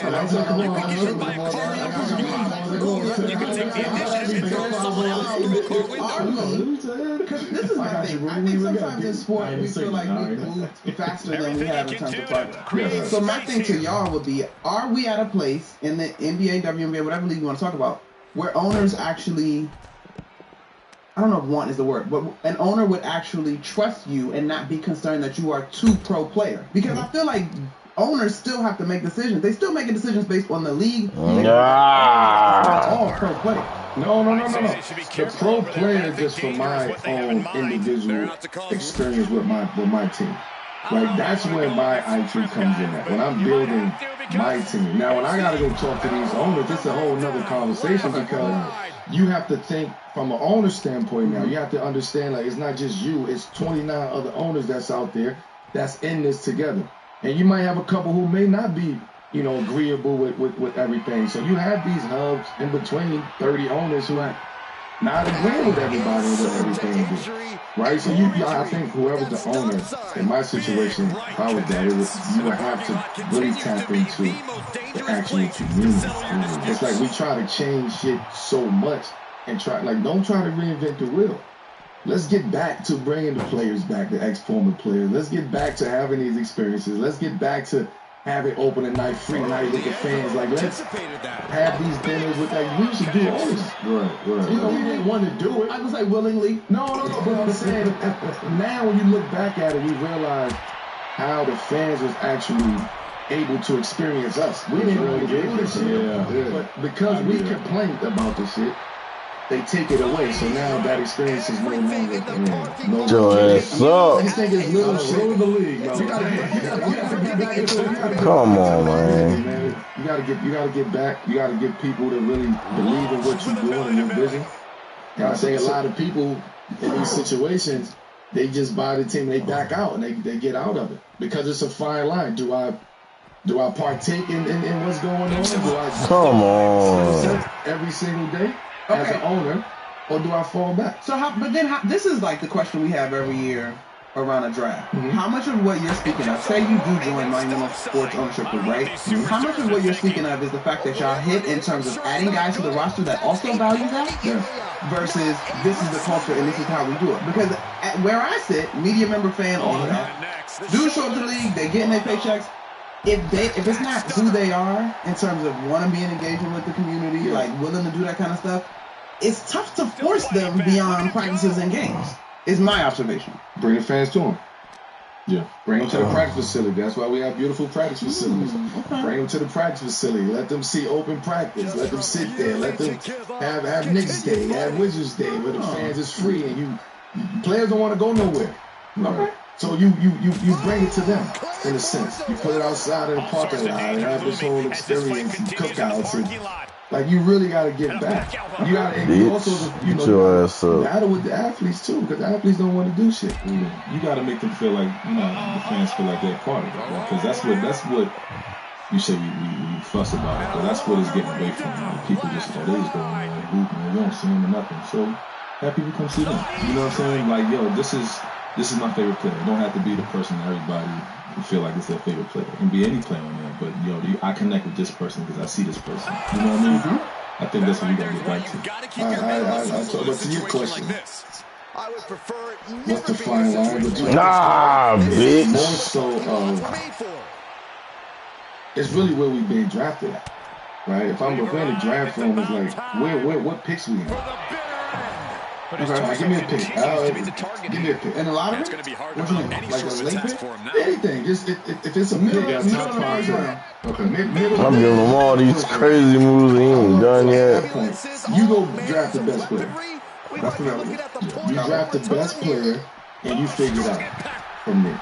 You don't overthink the middle of the pack. You don't overthink a mid-first round unless you really see something like this kid can really come in and impact what we actually have going on. You don't overthink it.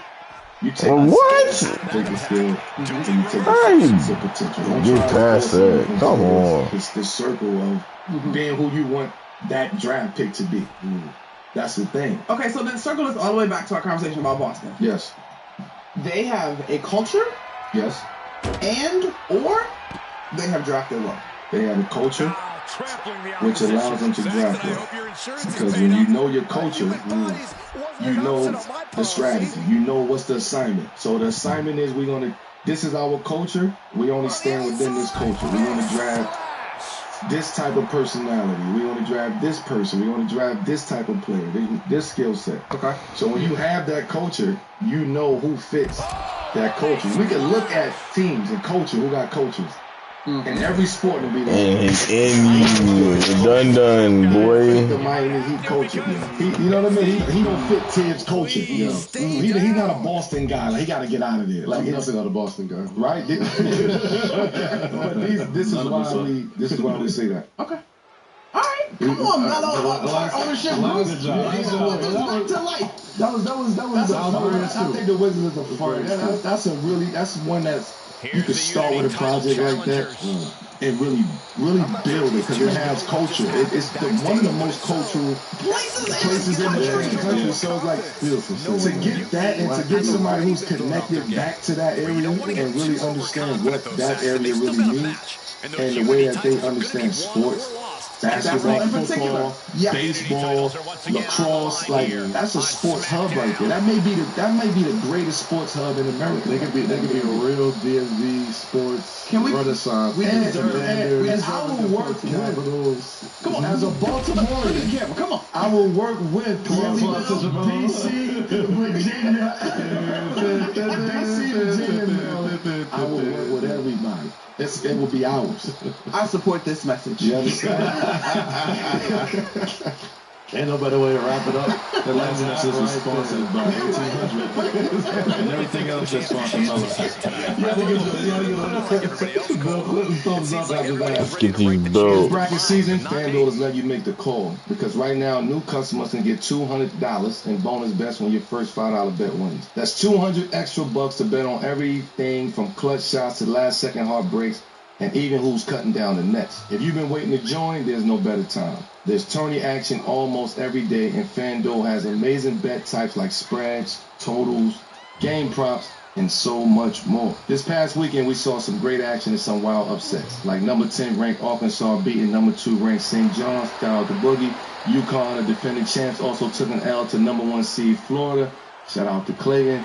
Now that the Sweet 16 is set, I'm checking out some odds. It looks like Coach Cal and this Arkansas squad are peaking at the right time. FanDuel has them at a plus 950 to win the West region. So if you're feeling good about their run, head over to FanDuel and lock in your bet. Just visit FanDuel.com/7 p.m. and get in on the college hoops action all tourney long. If you love watching players get buckets, then you're going to love this promo from DoorDash. This season, Dash Pass members will receive a special promotion every time a player scores 50 points or more in the game during the regular season. Listen up, all right, because this is a Dash Pass members only deal. So sign up today and save more all year round with $0 delivery fees and reduced service fees on eligible orders. The offer is as follows. When any player scores 50 or more points in the game during the 24-25 NBA regular season, Dash Pass members save 50% on an order the next day, up to $10 off. So lock in now so you can take part in this deal. Make sure you use the promo code NBA50 the day after the 50-point game. The offer is valid with use of promo code from noon to midnight the day after the 50-point game on eligible orders at participating merchants. You must have an active Dash Pass account. And terms apply. There's only 3 weeks left in the regular season, and with teams fighting for the playoff, I expect to see some big performances down the stretch. So sign up for Dash Pass today for your chance to take part in this exclusive DoorDash deal. They swoosh, you save. Guys, during an episode of the Great Club 520 podcast, shout out to those guys, Jeff Teague shared that analytics were to blame for his run in Minnesota ended. He explained that he got traded for taking mid-range jumpers, which went against what the Timberwolves analytics. You never let him read without letting I feel like a lot of shit is shot at me with these. I mean, hey, you got a lot of. I'm not gonna lie. I was reading this last night. Shout out to our producer Dom, and I was like, ooh. Melo, I know he got T on this. No, he got something to say. I know he got T on this. The T right here. The only thing that can limit you is believing that you are limited. You see how the universe works, man? You see that? I'm sorry. Go ahead. I'm sorry. I mean, shoot, outside of the mid-range, Teague. According to Jeff, quote, analytics took blank him out. Melo, Rudy, do you guys have any stories from the analytics pushing you out of the game, or have you seen firsthand on teams you've been on? Well, you know, I'm a mid-range guy myself, so you know, I've gone to situations where that wasn't, you know, allowed, but. Don't be bad. Yeah, like, bring it talking about when and where. And how did this go? Because y'all are obviously the dude all your careers, right. And suddenly somebody's like, "Hey, don't take that shot no more." I mean, how they told you? That's not a good shot. That's crazy. If I make it, it's a good shot. You know what I mean? So, I mean, yeah. I mean, okay, we'll be real. Spurs didn't like it. Spurs didn't like it, and Utah didn't like it either. But, you know, we was in the middle of that situation, like, you know, that whole sway of, like, what's a good shot, what's a bad shot. Right. You know what I mean? So. The currification of basketball. Yeah. It wasn't easy for me to be like, yo, I'm a. It wasn't even easy for me to be like, yo, something I've been doing my whole life, I gotta stop doing it. No, this is what got me here. And that's where, you know, the tension, you know, with certain situations got for me. But I mean, I understand how you feel. But especially he's a point guard, right? Being a point guard, that's the only shot you got. Shot you got. Then they took out the floater too, remember? Yeah. It was like, so, you know, it limits some people and it opens some people up. I think it made the game more, you know, less competitive. Ooh. Less competitive. Culturally, to your point, that's San Antonio culture. Right? Forever. So is that? So they've been that. So we're talking about culture, right? They've been threes, free throw, or to the basket. This is my self-reflection. No, what I'm saying is, my point is, you got caught in that culture. You got caught in that. I agree with you. So did you know that going in? Like when you arrived in San Antonio, was that something that crossed your mind? I just tore my Achilles, so it was bigger than that for me. It was more like a, you know, like a health thing and trying to work myself back into being healthy. But, just being a part of it. There's parts of my game that all right, Lexus King, fall back. Take a lot of what I knew and what got me out of my game. So it was. I can see how a team felt a certain way about that. You know what I mean? So as a player, when they told you that, right? Yes, and this was year what in the league? Yeah, keep going. Okay, so you've been 11, 12. You've been doing it, but now you come back from being injured. Okay, so hold on. But is your mindset? Because this is for players. Was your mindset like, I gotta get to my spot? You handle her, Becky. I need to go beat up Lexus King. On this, fuck with everything is, but I know they want corner threes, and I know they want this. In order for me to feel good personally, this is my bread and butter.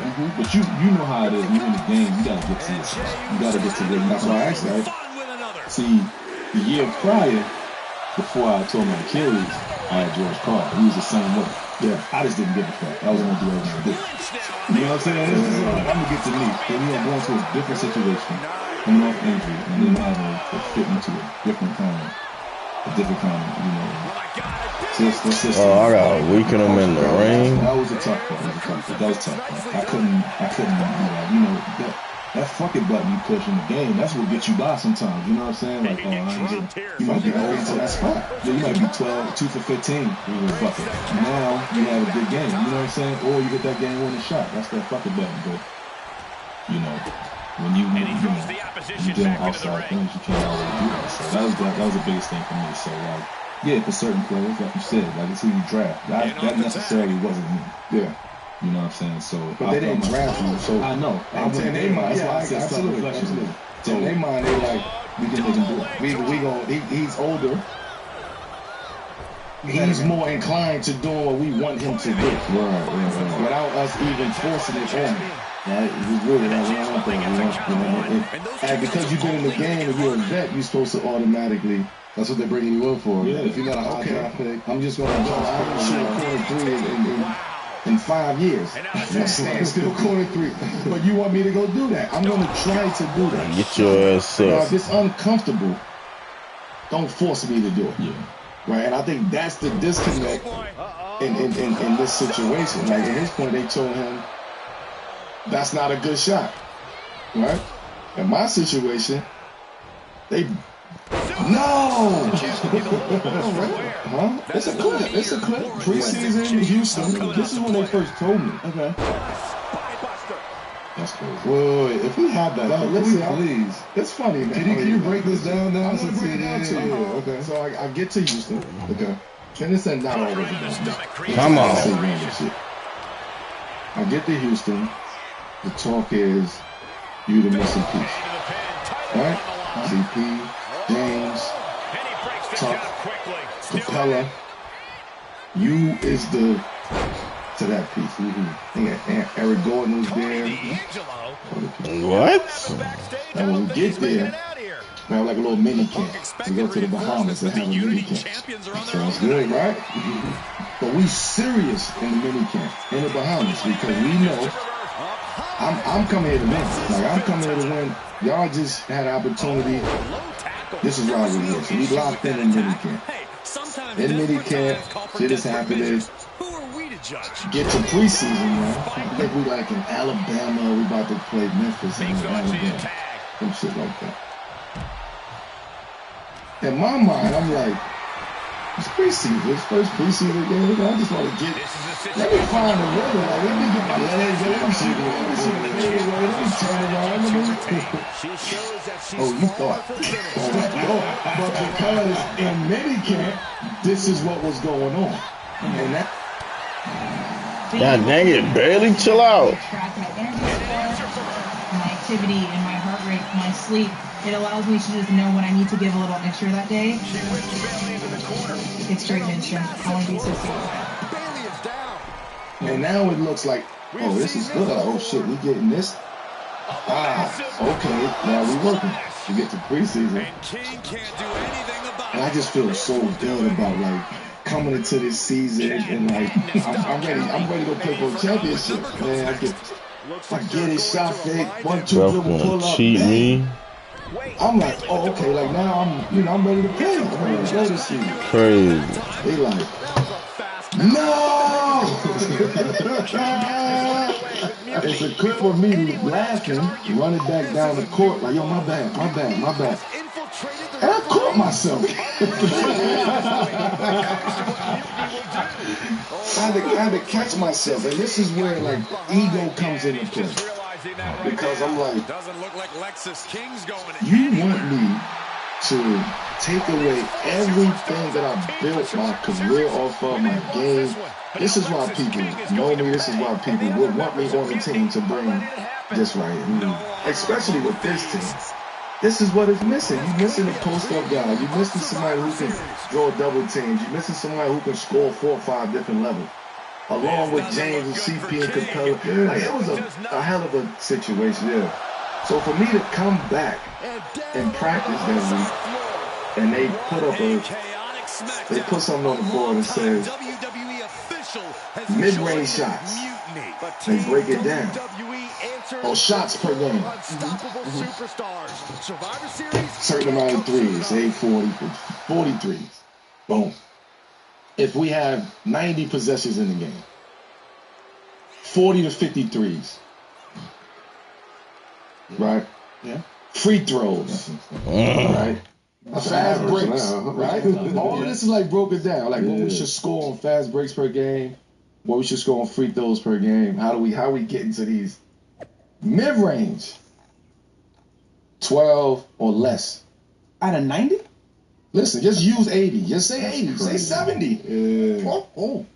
I just use 90 because niggas shooting 80 times a day. But say 60 games. I mean 60 possessions. This is the problem. Hold on, let me finish. Hold on. Okay, hold on, because this is the part that people don't understand. Okay. Right? When you, and they say mid-range shots, 2-pointers, 12 or less. So now I'm sitting there, okay, they break down the mid-range. Who gets to shoot mid-range? Okay, if it's 12 mid-range shots a game, James don't shoot 2s. Nah. Right? CP and me is the only one who do mid-range on that team. Tuck don't, Eric Gordon don't, Capella shoot layup. Me and CP play the middle game. So is this 6 or 6? I'm thinking, all right, cool. We're going to say CP, you got 6. Melo, you got 6. Nah. We want CP shooting majority of the, because he's really effective and efficient. I say, duh. Duh. We want him to get to his right hand. Like, let's get him to his right hand over here. Like, get him to his bread and butter. But what's up with me? Mel, you know, we gonna throw you 1 or 2 down there. Throw me what? Ooh, and so, more ego now. I had to really check my ego. I didn't argue it. I accepted it. Anyway, they told me I was coming off the bench the day of the game behind PJ Tucker, and I'm like, you brought me here to play alongside PJ Tucker. Right. You got rid of Trevor Ariza, and here's the easy plug-in right here. So why am I coming? Playing behind PJ Tucker. Couldn't stoop any lower. You really feel that way about me? No pun, no shun to PJ, but I come here to play alongside these guys. I never had an idea of coming off the bench behind him. To step in at Survivor and Series. that, they didn't know how to react to that. They thought I was gonna.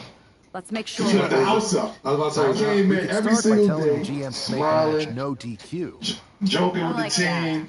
Playing, working out before practice, after practice, because you ain't really do shit in practice. Let's go out to the ring and it's just you just run in practice. They can't ignore. Running drills, sprints, and run to the corner, shoot a bunch of. You know what I mean? It's like knows the message. It's build-ups in practice. So then we should lead. My workout became before and after. Use what we do best. So think about the mental aspect of that. You brought me here to win a championship. But what I bring to the table. I'm thinking we head and then you tell me, don't bring what you bring to the table. No tricks. We want to win a championship. Show everyone that with how we see you. Mutiny, we're not afraid of a fair fight. Yes. Now I can do what you want me to do, and I'm not going to be as effective with that. I can't shoot. I can't shoot. Come out the gate and shoot. I can't shoot 10 to 13 threes a game without me getting to my bread and butter. Like you need that to warm up to you to be able to. Yeah, that's shoot from deep. Yeah. It's easy. That's how you work. That's how you warm up in the workout. Yeah, so you get into your bag that it's progressive. Can I get back to my thought though? Yeah, but I'm just saying like that was the mental aspect of that, of what you had to battle and deal with that as somebody who was in my position at that point in time. See, this is here we That's go. when the shit get fucked up. If you can sit there and jot down how many people getting shots and where, that's not fair. And no knock on any coach or whatever. That's just, it's a bunch of different coaches that can do that. But the reason we got here is off the field. You know what I'm saying? And that's my problem with it. It's not the fact that, like, yo, you go ahead and listen, fact check, whatever. But to build a team off of that, it's crazy to me. Like, yo, you can't tell me. Like, if I get hot, I'm going to shoot. That's better for the team. How do you know what I mean? How would you use that? Look at that son. I would have ripped it up, bro. The lines work good together. Plus minuses, all that type of stuff. Yeah, but, and, like, if this person, he plays this many minutes, how's his production? You know what I'm saying? Not about, what we should do and all that stuff. Because at the end of the day, in playoffs, all that shit is out the window. It's whoever makes shots and whatever. I don't care if it's 2 or 3. It's who can, because we already know your plays. Or we know what you're about to do. It's like what player you get the ball to, they supposed to be able to get the shots off and get the ball to the right person. That's what playoff basketball is about. That's why they're not scoring 130 points. They're scoring 90, 100, maybe 110 in the playoffs, if it's a blowout. You know what I'm saying? That's why all that shit gets cut down. I want to add into that. And we can move on after this. That's so big. Because of that, when it comes to the actual analytics of the game, they're missing a field for the game. Right? It's missing a field. The way you use analytics, to Say's point, is load management. And I know it's a negative connotation around load management, but you use that for load management. You use that to say, yo, Mikal, you're low, you know what I mean? You got your peak when it comes to your load management. Like, we got to start dumbing it down. We got to figure out how we going to bring your numbers back down. Those are analytics. Analytics on guys who, you talk about the middle of the draft, right? The middle of the pack guys, and not talent-wise, it's a lot more people in the middle of the pack than it is up top. So the middle of the pack, when it comes to that, that's when you use the analytics, because it's very similar around here. Who can shoot? I need a corner three-pointer from the right corner. Who is that guy within these analytics that I can go to that has the best percentage and shoot from the right corner? That's how you use the analytics. A lot of times you can't use analytics with guys who have 75, 80, 85% of control of the basketball. Right? When you shooting 20-something times, you can't use analytics. Because you can't garner what is effective and what's not effective unless you actually saw the game. It's taking creativity. Absolutely. So, all right, Punk, watch your mouth, bro. Smack, say something. It looks 2-4, 6-4, whatever. At the end of the day, you wasn't there to tell me how the flow of the game was happening. Was you double teamed? What was happening? Where you missed the shots from? What was the attention to details on you? What was the defensive strategy?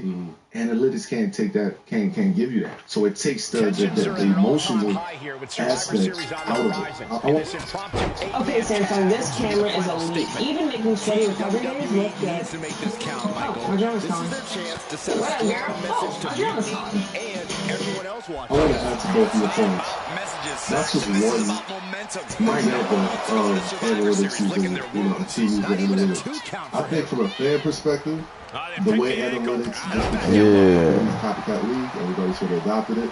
I think the biggest sort of effect the analytics has had on the NBA is that it's made the game very homogenous. It definitely turned it into, teams used to have personalities, identities about themselves that wasn't just like, all right, we're going to get as much open threes, as much fast break points as we possibly can. Like, you used to have to actually strategize against the team who had a great post-up game or a great, point guard play or whatever it is. The analytics of it, the fact that those shots to be taken and where. No, the fact that you spent is summer. Wow. The fact that you took these analytics from last year and saw what worked and what didn't work from a numbers standpoint, and you brought that into this year, which is why you were able to see the graph and say, but you have the whole summer to come up with ways of how we actually want to do this. I think about our system. I think about it the way baseball players think about it, right? Analytics is super beneficial for baseball players. You still need that old dude to pick up the grass and chase that This then becomes the segue question. Do y'all think it'll swing back? Because if we look at Boston, currently the reigning champions, they play the numbers games when it comes to their threes. Yes. But the idea that every team looks very similar, true. The creativity is kind of has been minimized in the game, true. Nobody wants to play in the mid-range, although I think about DeMar and Kawhi, like guys that are still managing to be very effective at doing it. But do we think that the pendulum will swing back to pure basketball, if I may? No, because the analytics is just going to keep getting better and smarter and smarter and smarter and smarter. To where as though the front office is not going to have to do any work anymore.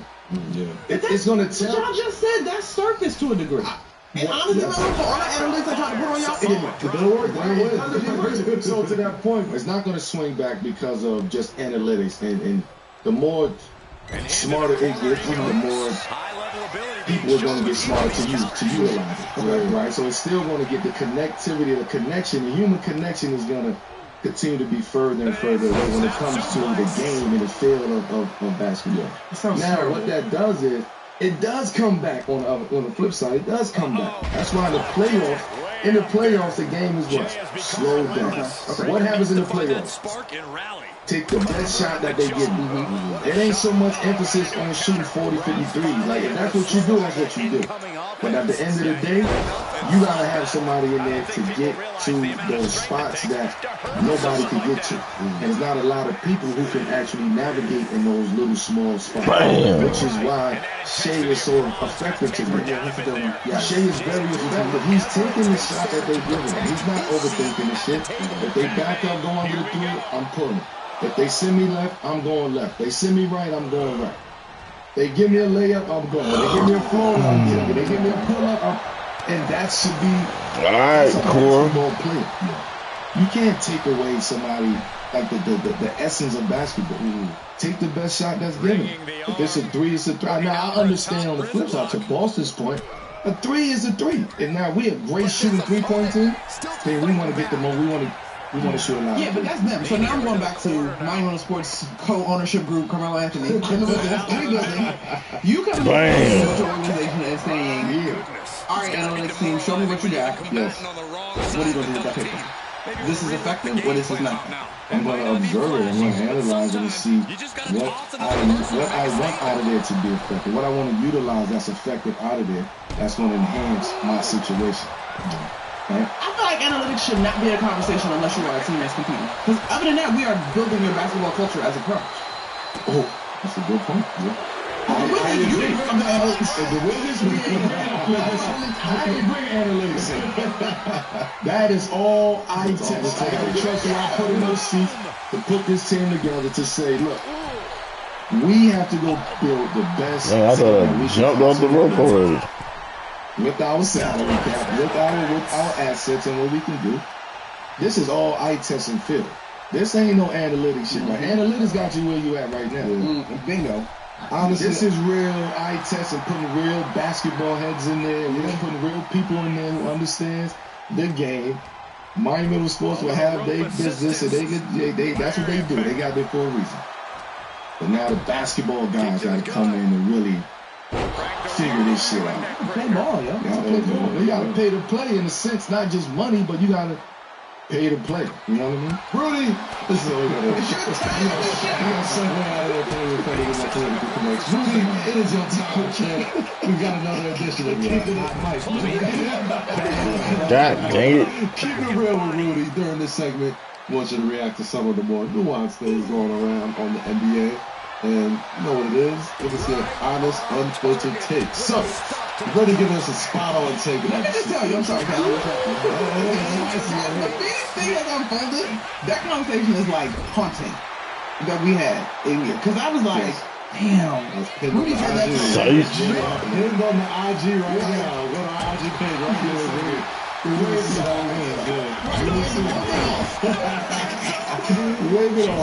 So credit to you there, Rudy. Obviously, the Suns are 10th in the West, fighting for a place in the play-in tournament. Frustrations continue to mount, and as Booker put it, quote, talent only gets you so far.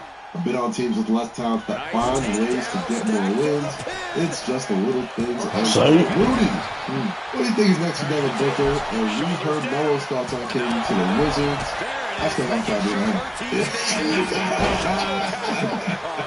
If you get him back to the Wizards and the community, you win it. Yeah, you won. They'll give you ownership tomorrow. In addition to KD, to Melo's thoughts on KD to the Wizards, one half of that super talented duo in our fields. What are your thoughts about that? Does he stay? Does he go? Keep it real, Rudy. You think keep it real? I think Brooks on the worst season of the first, so I think really what he needs to do is work on just trying to get back to a different at this point, like, he's there, he's been in Phoenix. I think he needs to work on just really good.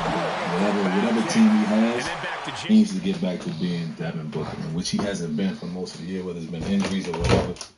He needs to, focus it. I don't know what it is. Sometimes guys is good. Come on, get up.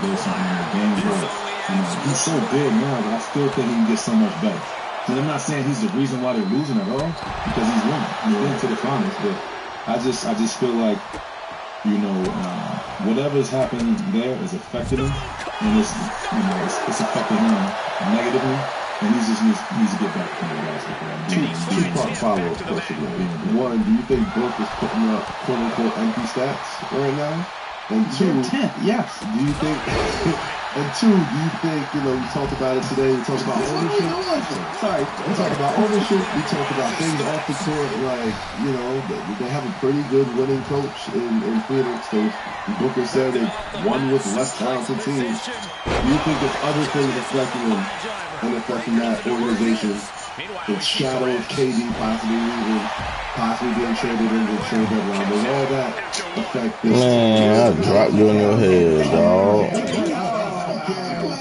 The shadow of KD, they want it. They are trying to suck. There's no shadow. Ain't no shadow. It's just that y'all suck, so let's do something. You know what I mean? Around the trade deadline, when we heard KD talk about this, he was sort of blindsided from, there was maybe one or two, we saw how big the Lucas had was, but they came out of nowhere. There was some KD just want to hoop. I'll tell you this all the time. I just want to say this. Eloquent follow-up. Straightforward follow-up. Is he not as successful because he doesn't have a point guard?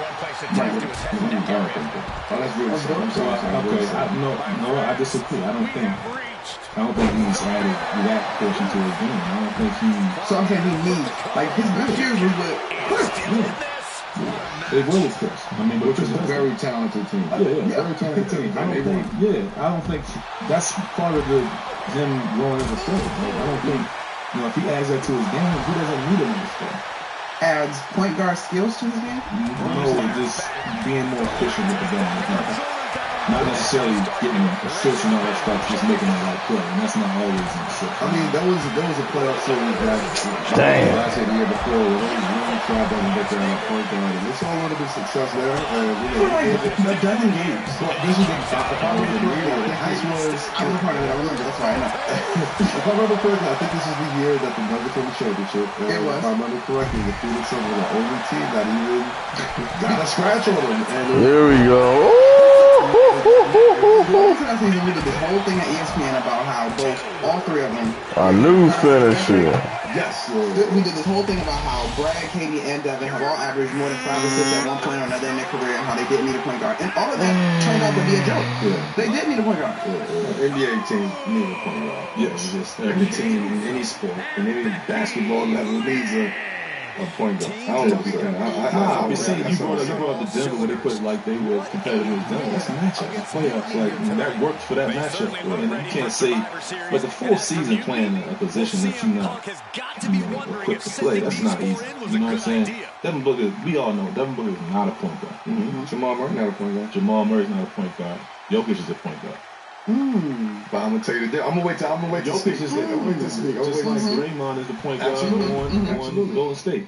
So it doesn't Scottie Pippen was a point guard. Yeah, so you don't have to be 5'10" or 6'1" to be a point guard. You know that. Yeah, I told Melo you. was not a point guard. I was not a point guard. But we're not talking necessarily about point guard. We're talking about efficiency for the growth. I'm not saying he's not efficient. He's just not efficient at point. But he's. Now you can save on Cox Internet when you add Cox Mobile, which means fiber-powered internet at home and unbeatable 5G reliability on the go. Do more without spending more. Get Cox Internet for just $35 a month when you add Cox Mobile. You got a clogged drain?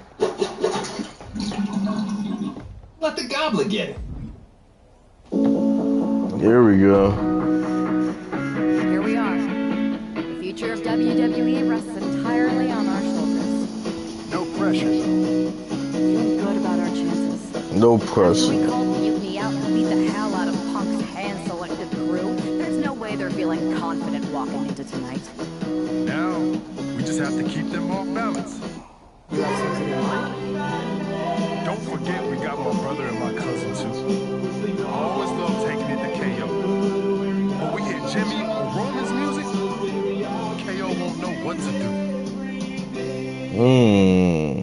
Ooh, let's go with that man Roman.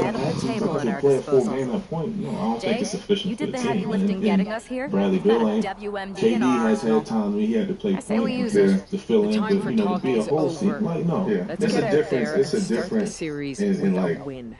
Better yet, let's make it playing 2 the point. Like, wins. he can do I it. don't think we're Like, ever he going can to get bring to the that ball, he can third run and play, he final can make Unity plays, title match. he can do all of that at the point guard position. The difference Speaking of is their shenanigans, I've heard he from Dakota doesn't have a Kai point guard Damage mentality. Control definitely has something in the works. Get to it mentality, score mentality. Whereas somebody else like a Ja, or not comparing, but somebody who's a point guard in the league, even though they score the ball, they still have point guard instincts first. I'm going to walk out of Book Survivor doesn't Series have that. So, what I was going to say is, I think Book is suffering from the USA team. And I'm going to say this. Well, I'm going to say why. I'm going to say why. Because that's not suffering in a negative way. But he's suffering from... Hold on. Impact. It has been impacted. Impacted. Impact. Thank you. He's been impacted by the culture of Team USA. It's the first line of defense for everybody is Let's go, Becky. Man, you gotta just do something else. Like, be something else and bring something else to the table and go do the dirty work. Go do the little things that you may not be accustomed to doing. But because of this culture that we're trying to create, I have to do that.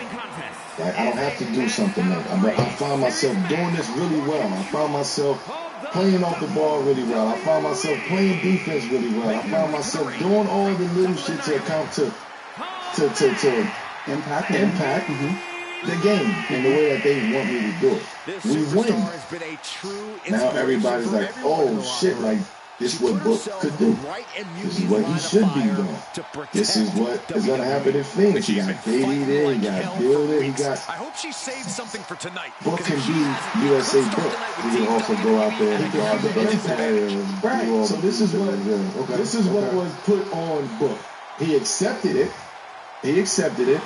For USA team. I'll tell you stuff forward. He found Let's go. Went on Twitter. Somebody was like, yo, you need somebody because he wanted to show people. He wanted to show people what he's willing to do all of these things that people are saying that he can't do. I don't think. See, look. Hold up. So now you come back. You come back to Phoenix. Not Team USA. Not Team USA. Yeah. But also having a different mentality on winning now, on how to win. I got KD here. I got Bill now, just with KD on the USA team. We both have this same mentality of how to win together. So now, Book, he starts to sacrifice his game for Phoenix the way that he started to sacrifice, that he sacrifices defense. Yes. This is a theory. Yes. This is a booking. I'm just saying, like, he's not defensive end. Like, he's still. No, that's not what I'm saying. I'm saying mentality. Mentality is trying to make it work. Once you get that bug of understanding how to win and being in those environments of how to win and the little shit that it takes to win, you come back totally different. Like, Olympic basketball and international basketball makes you come back to your team on a whole nother level, where you thinking something totally different. This season, I'm going to come back, yo. You know what? This worked on USA team. I ain't going to try to average 30 this year. I'm going to try to have like 22 and get my system. This is how they play mind games with themselves. And I guarantee you this is... I would like to see that match. Becky and Io? Oh, that would be fire. I truly believe that Brooke is dealing with some of that. Like figuring out how to make this work. Ralph, get her off my hair. Get her off my hair. That's his organization. That's his situation. We build it around Book. Right, which is why they went and bought CP there, and they went and got KD, and they went and got Brad Bill. This is for Book. All right, so if your theory proves correct, right, and I just say random shit sometimes. Whoa. Let's just put it to the test, right? Like, you come in back into your regular season, and you know this is what it takes. You're talking about next year, or you're talking about this? We're talking about what he's going through right now. And mind you, this isn't even just, you add that, you add the fact that they've been to the finals, you add the fact that he just said, hey, we've got a team that were less talented than finals to win, all that type of stuff. Is that all? High here early, come on. Just is it a winning situation? No, it don't never get to that point because no matter what, because I know how talented we are, because I still believe in KD and I still believe in Brad Bill. But because we go through this every single day, we know what's happening. We still believe that we can go out there and compete with everybody. But we got to get our shit right. So what do we have to do to get right? Book is, I just sacrificed my game in USA. So I'm willing to sacrifice my game. They've done everything to try to make, I feel like, them comfortable within the season. He's like, point guard. He's like, I'm going to play point guard. I'll play point guard. You know what? I'll sit in the corner. You know what? This is what he's keep doing. And they pushing the post on him every single time. He got to get back to, this is my team. This is my shit, and the organization don't make that clear. That's the problem. The organization don't make it clear. If they want to fix this is Book shit. He's been here. We're learning to Book.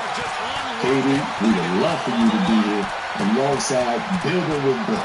Brad Bill, we would love for you to be here.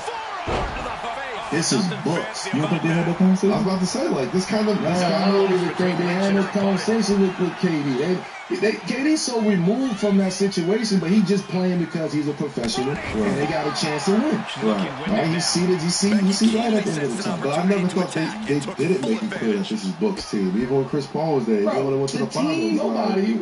What have they came out and said, we're building around Book?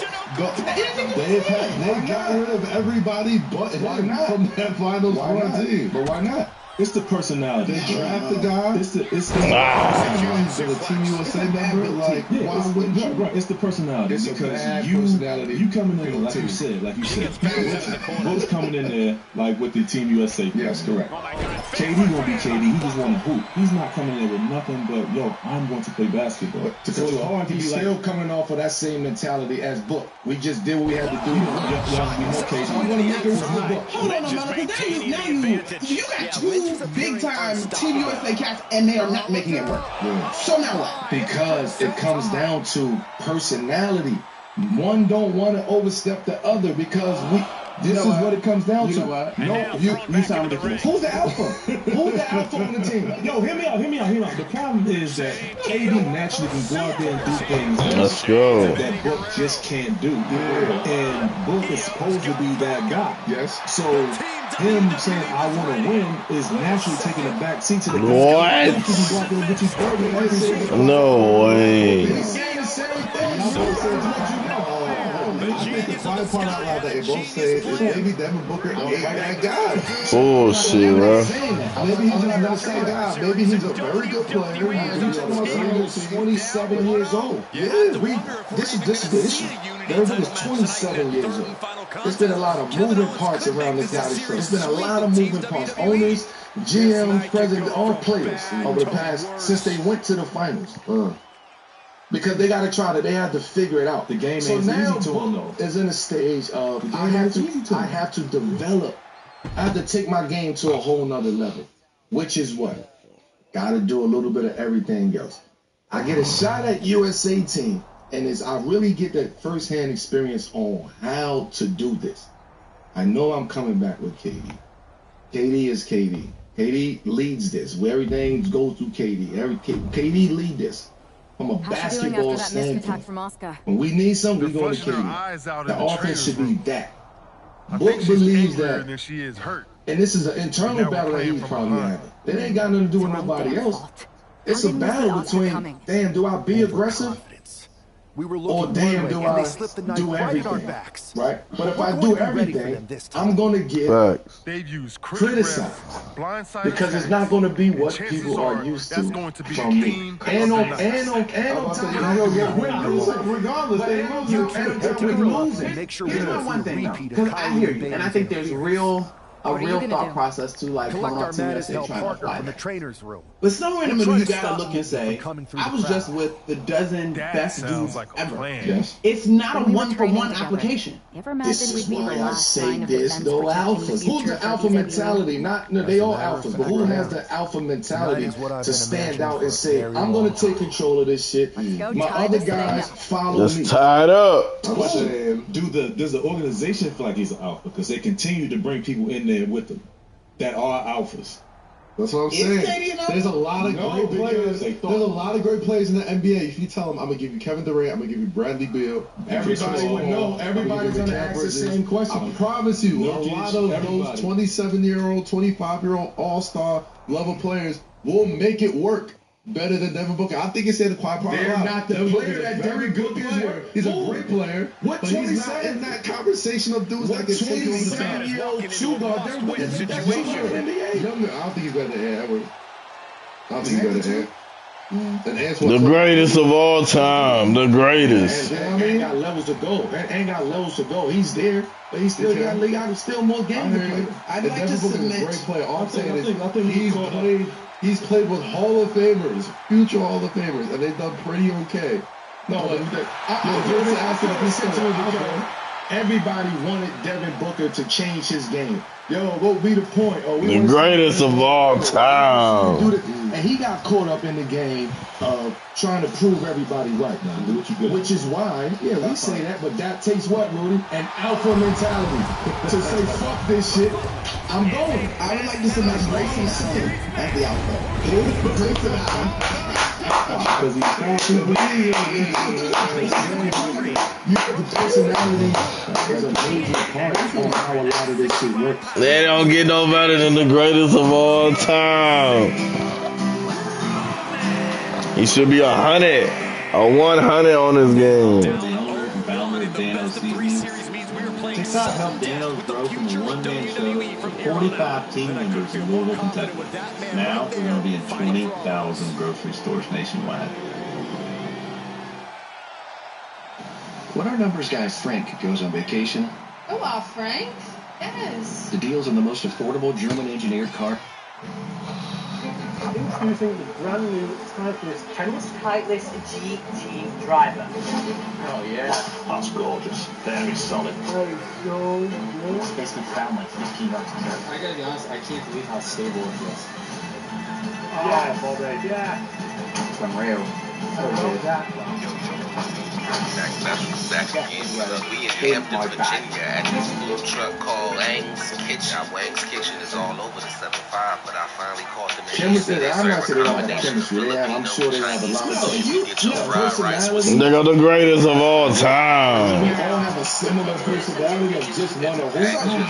Honestly, I think people like, well, Book come off, he has a mature game, come off mature, we expect him to be this player that, that's going to take time. Like, they sped up his process so many times. He gets TP trying to championship. Now he got to go 25. You know what I'm saying? Yes, sir. Crab Raccoon is a 10 out of 10. I highly recommend. I got a sample of the Yum Yum Scoop. Put this sauce on anything. It's guaranteed to slap, sir. This joint was nice, tender, and flavor packed. Now, you know I went straight from Big Mac. I got got the sample of junk. I got pans and fried rice, chicken tenders, chicken Lufia, and teriyaki on the side. I ain't leaving it dirty. I had the basil and chicken Lufia was alright, but the orange chicken, what about it? Orange chicken was a damn orange.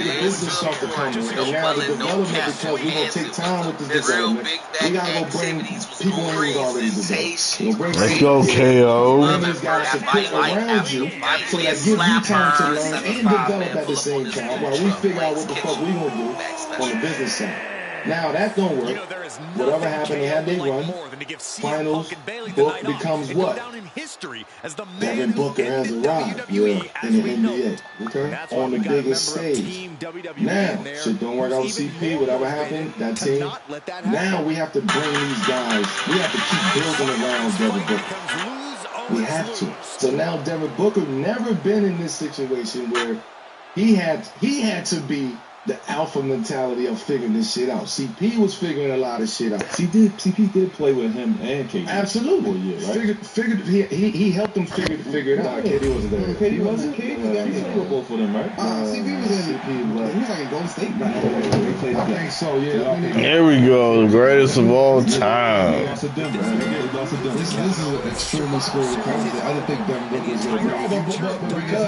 But because there's a lot of stories within this story, within these stories, because there's a lot of guys who Devin Booker never, who eventually will go through this. So how are you going to react to that? How are you going to respond to that? You going to follow what everybody wants you to do? Or you going to go and do what you do in the realms of what we have to do in order to win? So let me ask you this though, because this is bigger than. We'll step away from Phoenix now, because you keep tossing on this word out. You're not tossing, but I understand what you mean by that. Yes. But I also think bring your ass out here. I remember before JJ became Coach JJ, him saying that a lot of times your best guy is not that guy. It's not the leader. Okay, so leader and alpha are different. Your best guy is not always the leader of the team. The leader of the team is not necessarily an alpha. So Phoenix's problem, they don't have either. They are playing, you be the leader, you be the leader, you be the leader. Like, this is what I've been saying. And because you don't have nobody up there to figure this shit out, because y'all scrambling.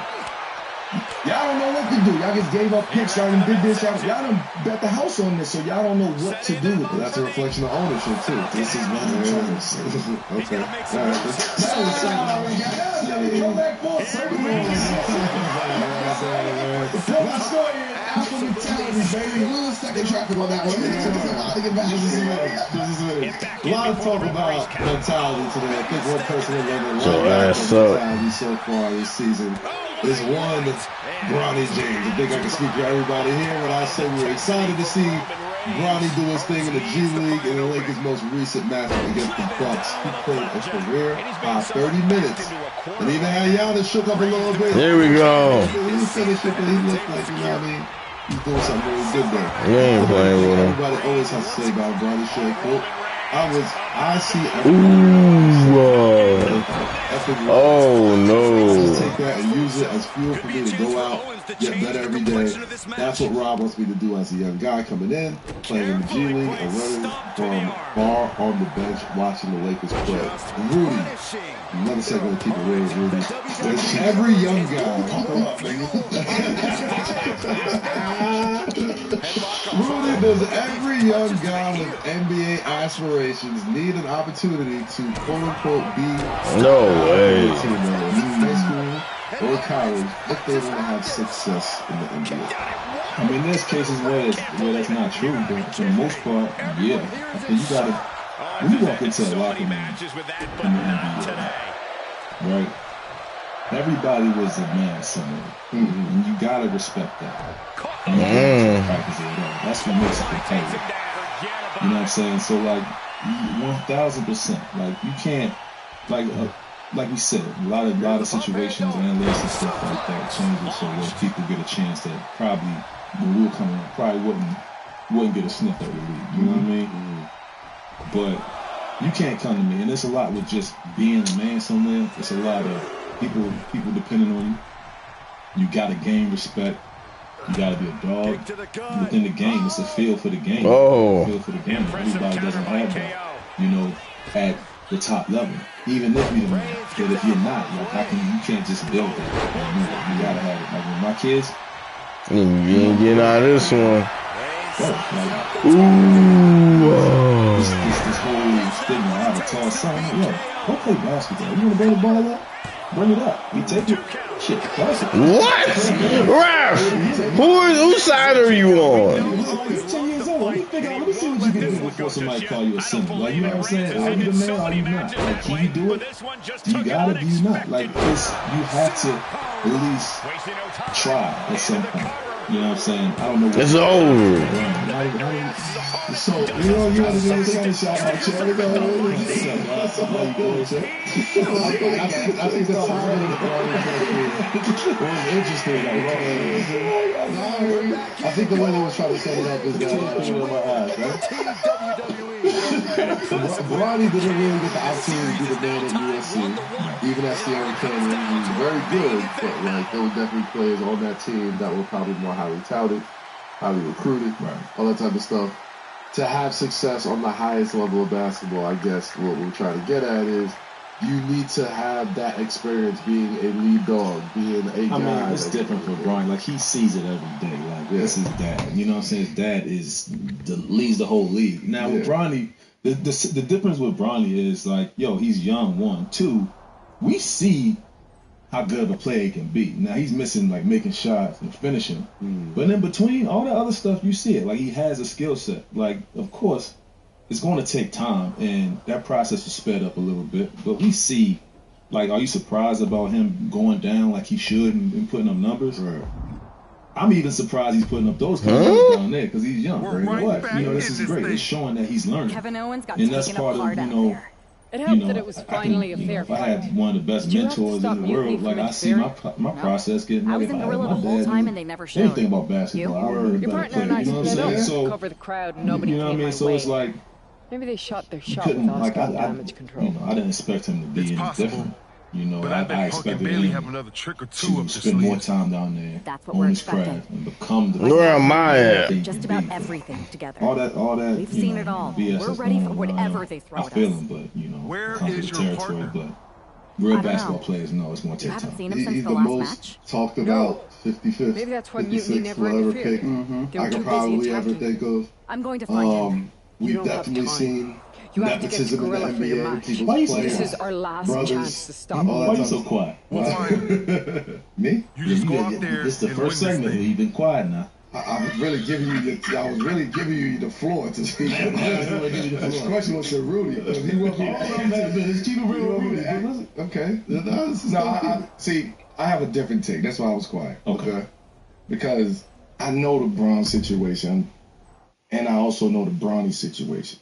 And a lot of times people cross the two. Right. Like, Bronny is his own young man. Like, Bronny got his own lane. He's doing his own thing. He thinks totally different. He has his own personality. He understands what's going on. Bronny knows, like you said, I read it. His pops read everything. His pops know everything that's going on out there. He know everybody say about him. Especially given what's happened in the past. Come on, man. This kid Bronny is 19, 20 years old. Like, he's on social media. He's on X. He see what's going on. But the fact that the unfair part of that is he don't get the chance to go prove himself. He get thrown out there for 5 minutes. He get exposed. He go out to the G League. He play, he go score 20, 25, come back. And it's like, people get to question that. Is it really real? What is it? We don't know what type of player Bronny gonna be. But you see it, though. Like I said, like, yo. No, I'm not disagreeing with you. His skill set's there. He's a basketball player. Finishing, that's young players at all. Like, he's a basketball player, which is why I'm getting to my point. He's a really good basketball player. He's a high IQ basketball player. At a young age, the only way you'll get better is by playing. So they put a lot on him by saying he's not going to play in the G League.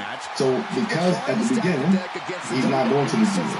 But because of that, people was holding you now at NBA level. So if he's not going to the G League at 55th pick, that means he's going to be part of this lineup with the Lakers. But to be fair, he is averaging 25 and 6. What I'm trying to say is this is a testament to the G League as well. Yeah. Because to his point, there's a lot of people who grinding and hustling down there in the G League. So for him to go down there with all of this bullshit that he got to deal with every single day, go down there and play 25, 35, like he's showing guys the development and the process of this. I'm not the same player I was in training camp. I'm not the same player I was last month.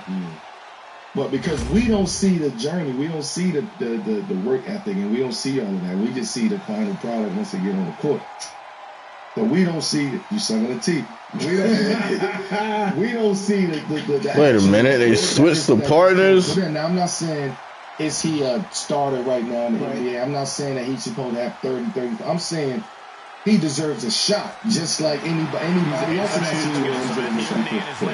team. That's my belief. I'm going out on the win and say this. Win or limb? Both. Win. You know what I'm saying? We'll go on in a couple years, Bronny going to be a real NBA player. I agree. Like a real solid NBA player. One issue I have with Bronny, one issue I have with Bronny, not an issue, but like that I would love to see him do, is not lose his confidence throughout all of this. Because we see the difference when you lose your confidence and you don't know how to be alpha or a leader. And you don't know. Right. You lose your confidence because you still have to learn how to be a new alpha and a leader on this level. Yeah. So this is my one thing. Yes. Should they just let him rock with the G League team? Yes. So I would prefer, again, this is me. Rock with the G League team. Because if I'm not going to come play, I'm still practicing with the team. I'm still going through progressions with the team. I'm still going through offense, going through the defense. So I'm getting that day-to-day kind of work that I need to stay, abreast of what's going on if I do come back over here. Actually, but I don't think so. Go play. What you mean? I think, like we said earlier, like this is the end of the regular season.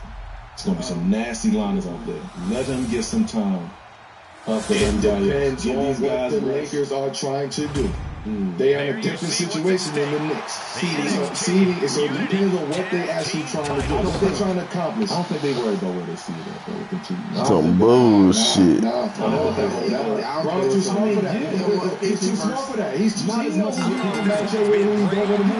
But I'm saying, like, if he's on the rest, if people are going to rest, Bronny should be playing. Yeah, if they're going to rest, if that's what you want to do. But you got to be real strategic with when you want to do that. Well, like the situation he just had in Milwaukee, right? Like Bron was sitting, Luka was sitting. And we also talking like it's like 30-something games left in the season. Like if this was like a couple of days ago, I would say let Bronny the nasty get in G League. Talking about earlier. Now, to your point, where that is correct, I digress on that. Like we just allow him to play. Like, give him these minutes if you're not going to play Luka, you're not going to play these guys. Play against the guys who, because the other guys is not playing either. Yeah. So play against the level of talent that we should be playing against. And let's see what we rate at. I'm not giving it to Bron, man. Like, it definitely, especially given everything that happened with Stephen A. and LeBron and just the entire year of what people have said about him and his father. Oh, brother, we've been going through this since 8 years old. Man. This ain't nothing new. This shit right here is just white noise to him. I'm speaking specifically to that Milwaukee Bucks game, even though they lost that game, and the G League game where he had 37 points. Talk about never losing a game. Come on. Always during those games, I'm like, he is confident. Like, he knows the work he's put in. He showed flashes of stuff that you see from very good to great NBA guards as far as finishing at the rim, as far as being able to shoot the rock confidently from deep. Defensively, even though he's about 6'2", he gets up there. He can go up and block somebody's shot. He's an NBA player. That was my NBA time. He's an NBA player. Right? No, he's an NBA player, not talent. He's an NBA player. Bro. He's going to be a talent. He's playing now. He don't wear NBA jersey. I'm just saying. He's NBA talent. He's here. He's an NBA talent is a nigga in college. Yeah. He should be in college. Blue flag is NBA talent. This man is already in the league. He's already in the NBA. He's playing well in the G League. So if you're one of the best G League players or playing better than the G League players, listen. You are the big player, no? That's what Cass. He think we argue. You say it to that nigga, Cass. Just saying, it's like, listen. He's an NBA player, like NBA talent. After, you know what I'm saying? Such a guy, it's crazy.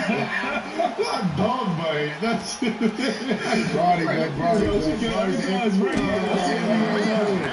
gotta give a shit out of him, bro. I'll give it to him. Guys, don't kill the G League. These last couple games, you don't play. Because it's 10 games or less to go in the regular season. What does his offseason then look like, and what are you looking at next year? Off-season, back to the summer. So this is why it's important to keep your confidence. Your confidence is important. That's good.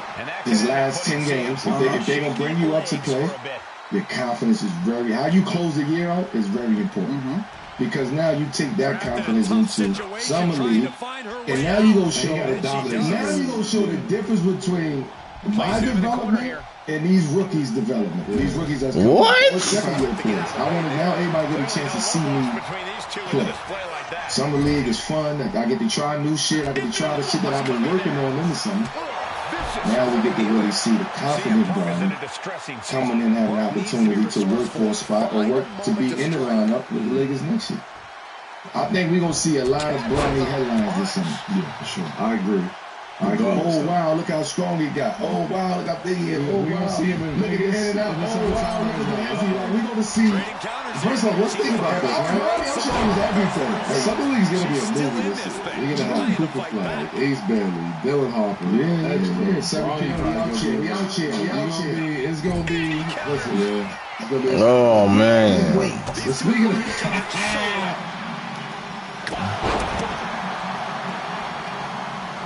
America's #1 segment, baby. Fuck with it or fuck out of here. You know what it is. #1 segment with all podcasts around America. We're going to tee up some of the viral moments all throughout sports, all throughout pop culture, all throughout everything. You know what it is. We're going to go to everybody and see fuck with it or fuck out of here. First off, Kyrie Irving hopped on Twitch to get some things off his chest during a live stream. We covered topics ranging from social injustice to another ball game spotlight, to how former NBA players have quote-unquote lost their way. He held nothing back on his live stream. It was really good. Check it out if you get a chance to. And streamers have just become just the #1 mode of entertainment for anybody with a great following. So fuck with it or fuck out of here. Kyrie Irving becoming a streamer. Does one stream make you a streamer? I mean, if he made as many headlines as this one did, I mean, he did Cosmonauts stream a few months ago that got a lot of rave reviews. He worked out with him on I think it was like his 24-hour stream. I forgot what it was called. And Kyrie has, he has his crowd that he, direct contact with, his fan base. He's very tapped in. Come on, I'm a scoundrel for that. Why am I like that? Given the way entertainment is right now, and how everybody is doing Twitches or Kicks or Rumbles or whatever platform you choose, somebody already super famous like Kyrie being a streamer could be something really interesting. Another sort of revenue stream, but should you have a following? Yeah, should you have a following? Yeah, I mean, I wouldn't. I think it is just the next iteration of the social media platform, right? Straight to your fan base, straight to consumer, skip the middleman. I would say, though, there is some pitfalls there. Ridiculous. Policing oneself, or policing is not the word I want, but just being mindful of the platform, I guess I would say. The same way that you would be mindful of players on podcasts or like doing media, all that type of stuff. We're all kind of there now. It's not crazy to see somebody who's an active player having like a media platform or whatnot. But streaming definitely is a different beast because there's no edits, no guardrails, no producers. And some BS, but I'm a scoundrel. At least on the podcast, there's still a bunch of great people behind this camera that let us know not to say nothing crazy.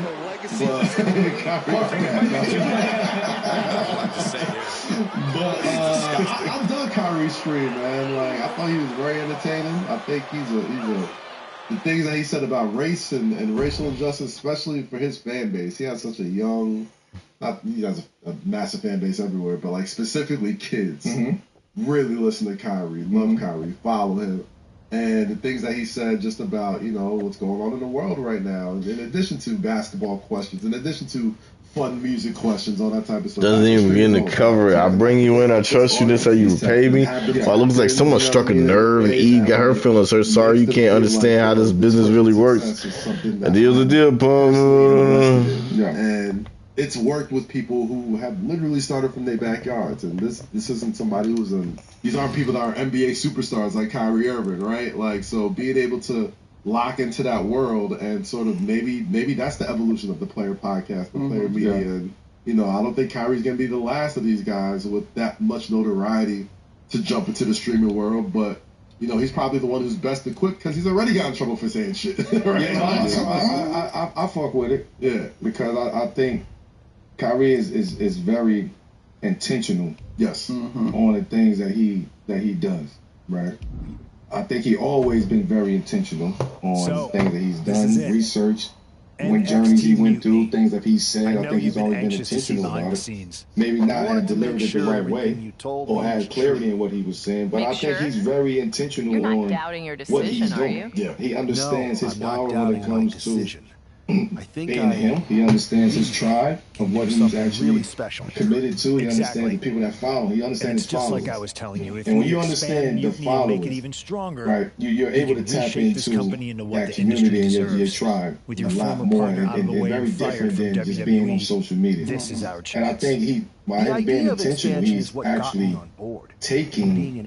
This is a press conference for him. Not just a follower called in. Like this saying he can't go to the gym in the arena after the game and do the press conference to get a message out. This is his way of we were supposed to be the people giving back to the people. So we talk about fan experiences. Like this is a different way to get a fan experience. I think he's right next to me. He's one of the athletes out there that probably needs context the most out of anybody. Yeah, but so if he's gonna explain it, then let him elaborate. I think he's one of the athletes out there that's probably suffered the most from a lack of context in the things he said that has quote unquote gotten him into some, you know, that has rubbed people the wrong way or something like that. And I think streaming is a sort of perfect sort of platform to not have any of that. The strong always prevails. We have right? plans for because he's very intentional, got a good heart, a good person. Like he's able to take all the bullshit that he went through. Well, I'm certainly not. All the stoning that they did, that they tried to public stoning. Be on the posters this year. Now he's able to alleviate everybody and talk directly to the people. I don't want the media asking me questions. Yeah. I mean, let my fans ask the questions. Yeah. And I'm honest enough and vulnerable enough to be able to sit and talk about. I think whatever it is, answer whatever questions, which is that makes streaming hard. Looking forward because a lot of people who maybe want to stream is not vulnerable enough to stream. True. Yeah. All streamers are very vulnerable. They do whatever. You see everything in their house. You see They see all types of shit. It's different, right? Like the pro streamers, that's what you do. Like every day, like it is. You got to be locked in every single day to make sure that audience is engaged and all that type of stuff. If people like Kyrie Irving are gonna start jumping into the streaming world, it's not something that you got to do every day. Like it's just another to be like, yo, going live at such and such, and then the millions is coming in because that's not your main hustle right there. You know what I mean? You're a basketball player. You're more than a basketball player, but like that's what you're there for. They also injured. Yep. They also recovering. You can't move around. You can't. You're in the house, and what you can do is sharpen your intellect, and that's what he's doing. He's sharpening his intellect more so than anything right now, more so than physically. You can't really do so much work right now. So you sharpening here to where I can talk back to my community and get these messages out. I think he's very intentional on what he's doing. I'm not gonna hold y'all on streaming. I have a little PTSD from Versus when we was all locked in the house doing the pandemic. Doesn't work that streaming. I love keeping this Versus, but I don't want to go back to being in the house. It's all in the house. I don't want to be back in the house. That Versus was the time. I loved it. Oh man, he was forward to it. What? It was not all we do. Yeah, the Last Dance. Oh yeah. I actually dressed up like MJ. I watched each episode. First time. That's crazy. What the Michael Jackson doing, bro? He put a fit on the watch. An outfit on the watch. Michael Jordan jersey on. You wasn't making TikToks and putting on fits in the pandemic. Where was you? Stuck in pork. Made I wasn't stuck. See, I'm using the wrong choice of words. I was happily living in Portland. PNW, man, rain, beautiful soil, wine. Oh, you had a sophisticated pandemic. You rich. So when I was in the cruise making a bread. Doing arts and crafts. Because I saw what the future the shelf. He drinking wine. It started in Portland. Okay? The whole shit. The pandemic started in Oregon. I know everyone thinks so we was on there. So you ain't call me to say, yo, champ, I see the numbers going up. They holler at me. We definitely talked. When? But it was time. That's why I know what you was doing. I would call you on your shit now. Into my own hands. Y'all just asked the basketball Martin and Eddie for Mike's bro. Like, y'all just always like he was doing that shit. I know what he's doing. My dad brought me that watch. I'm excited to show you that was that watch. debut episode. Say little clock or something. Shout out Kyrie. Keep streaming, man. I was thoroughly enjoyed by that. New York City Mayor Eric Adams has gone viral once again at a town hall in Far Rockaway. Man, Adams kicked off the meeting by saying, quote, "There's a real history for me. I had a shorty that lived out here. I used to come out taking that long A-train ride, you know, with the cold. Love his block, man. Damn, I hate how hilarious Eric Adams is. I don't know his politics and what they are. Guys, fuck with it or fuck out of here. Eric Adams oversharing to connect with the people. I fuck with it. I fuck with it. About streaming. The man should stream too. Yeah, we got a president. He should not stream, man. Eric Adams do not stream. We got a president to say whatever he wants. That's true. Like if he had a shorty out there, that's the least of what, you know what I'm saying? Listen, that's like he related to the New Yorkers. That's how New York talk. It's the A-train. Took the A-train out of a little show, you know what I'm saying? Love is blind, you heard? That's how he talking. Love is blind, you heard? Had a little shorty on the A-train out the night. That's how the mayor talks. He had a shorty out there. I think it was Roy Wood Jr. Shout out Roy Wood Jr. Hilarious, man. He was like, he's the first mayor in history that knows where the hoes at. Eric Adams. I was like, yo, Eric Adams been around, champ. I ain't gonna go back to his history, but he been outside. Music video, that's even that. He been outside. Let's get it. Raw mutiny. My God. You know what I'm saying? My God. The most controversial politicians for some reason are always undeniably hilarious. And like, that's like New York City. This New York City. New York. Oh man, Eric. Yeah, I'm fuck with Eric Adams though, man. You know, keep streaming, Eric. Keep streaming, man. I mean, let's do some shit together before you get about this seat. Yeah, they're about to get you out of here. Hey, man, Cuomo coming up next. Not the TV host. Cuomo coming up next. And then y'all take that A-train, that long commute to... Cuomo definitely take the A-train. No, if you was dating somebody from Brooklyn and you lived in Harlem, that was legitimately... When I first moved here, yeah, you got me like, New York is so dramatic. Harlem and Brooklyn, not so far. It is actually Harlem. It is far as hell. I know where you are in Harlem. Yeah, Brooklyn. Specific areas of Brooklyn. I'd much rather go to like... Where's that? Jersey. I will be in Brooklyn for the layout though. My favorite thing in the city. Love it. Juneteenth, celebrate it. On the grass. Fort Greene Park? Fort Greene? Yeah. Spike Lee over there and all that? Maybe, sometimes. Who knows? It's a beautiful scene. If you've never been there, of course, you got to... You on the grass? Where you at on the hill? On the grass. Okay. I can't remember the girl's foothill or you... No, we right...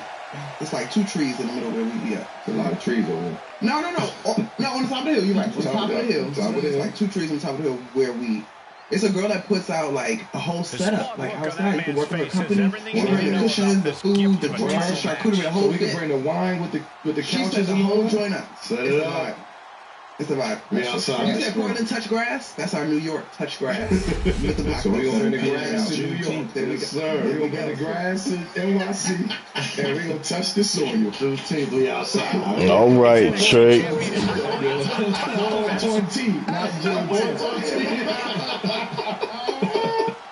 Lots of grass touching the wazoo. And the clothes are thought I had seen it all in the world of influencing. Until online fitness coach and former running back for, I forgot what JPC he went to, Ashley Hall, shared a video of his intense morning routine. I'm sure you've seen it all over your timeline. You see lots of sponsors. We gotta watch the video. There's been all sorts of reactions, spin-offs, and spoofs, and rightfully so. If you guys haven't seen this, I don't think play. You really haven't seen the movie? Play it. Nah, that's the reason why I didn't see it.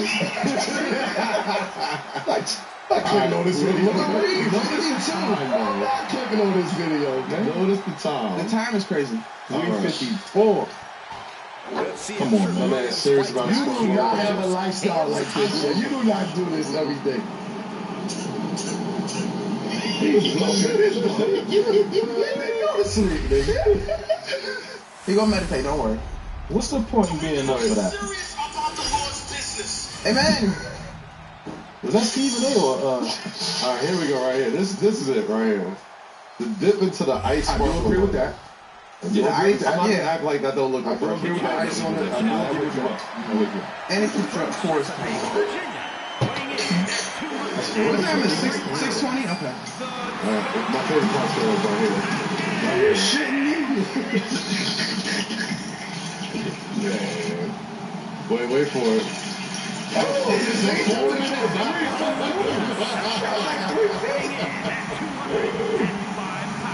Oh man.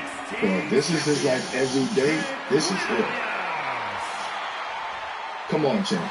No, you ever been to Banana? No, I don't know. that part. I've never seen that. The potassium. Dig it again. The champion thrives in these situations. Pride and Bluffing honor will be tested. Bluffing motherfucker right here. That was 4 hours. Yo, so what was it? Sterling Sparkle Water? I forgot the name of Sparkle Water. Saratoga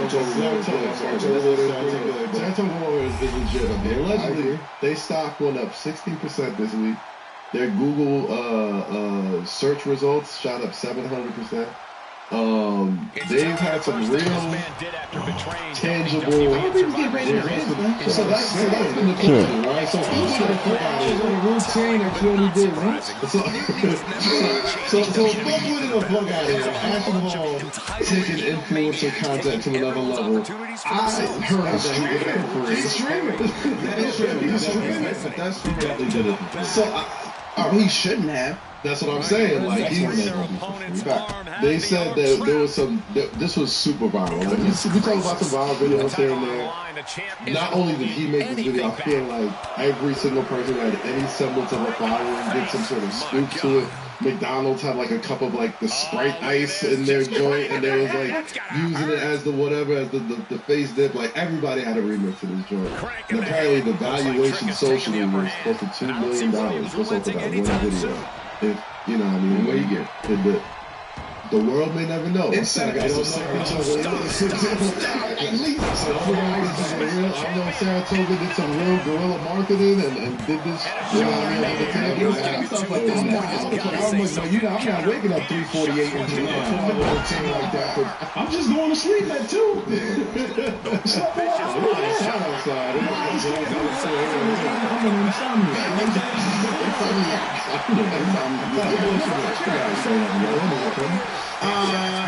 Wow. There's a lot to digest there. The real question is, does that really hit everyday use? If it is, I respect you. Yeah. If it is, I respect it because that's a different level of difference. There's a handful of God damn. You ain't going to bed. That's a good point. You ain't going to bed at 7:30, 8 o'clock to wake up at 3. Man, he messing my eye up. You can't see how many followers does he have? You over here leaking. What's his name? I heard he had like 9 million followers. For that, so he got his routine. I don't know if he had it before that video, but I don't know. That's his routine.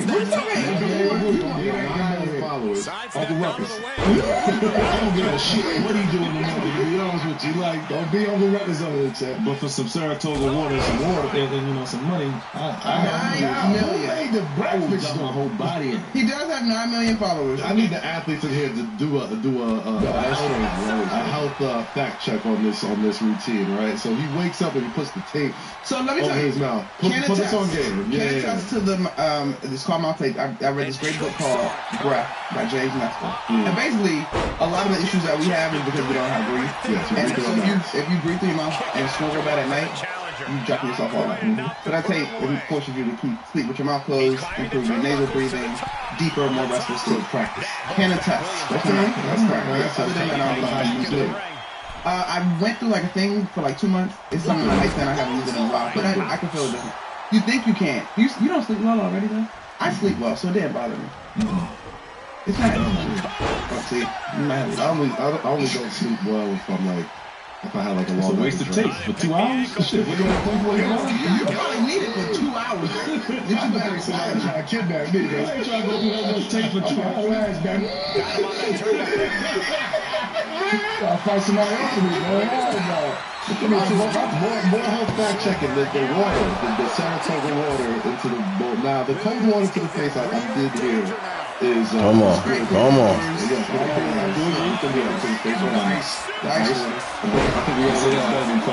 think we all read that Pharrell interview way back in the day when that after the school to me, like, just cold water. Yeah, I was a cold tough guy who go... New champ. Everybody's going a quick boost. That's what they do. Head under the water, come out there. You'll be a whole new person. What else is in there?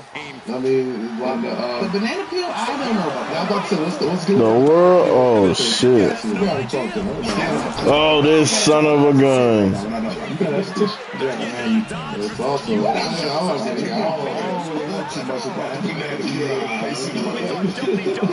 ain't really tried out too many coaches about that.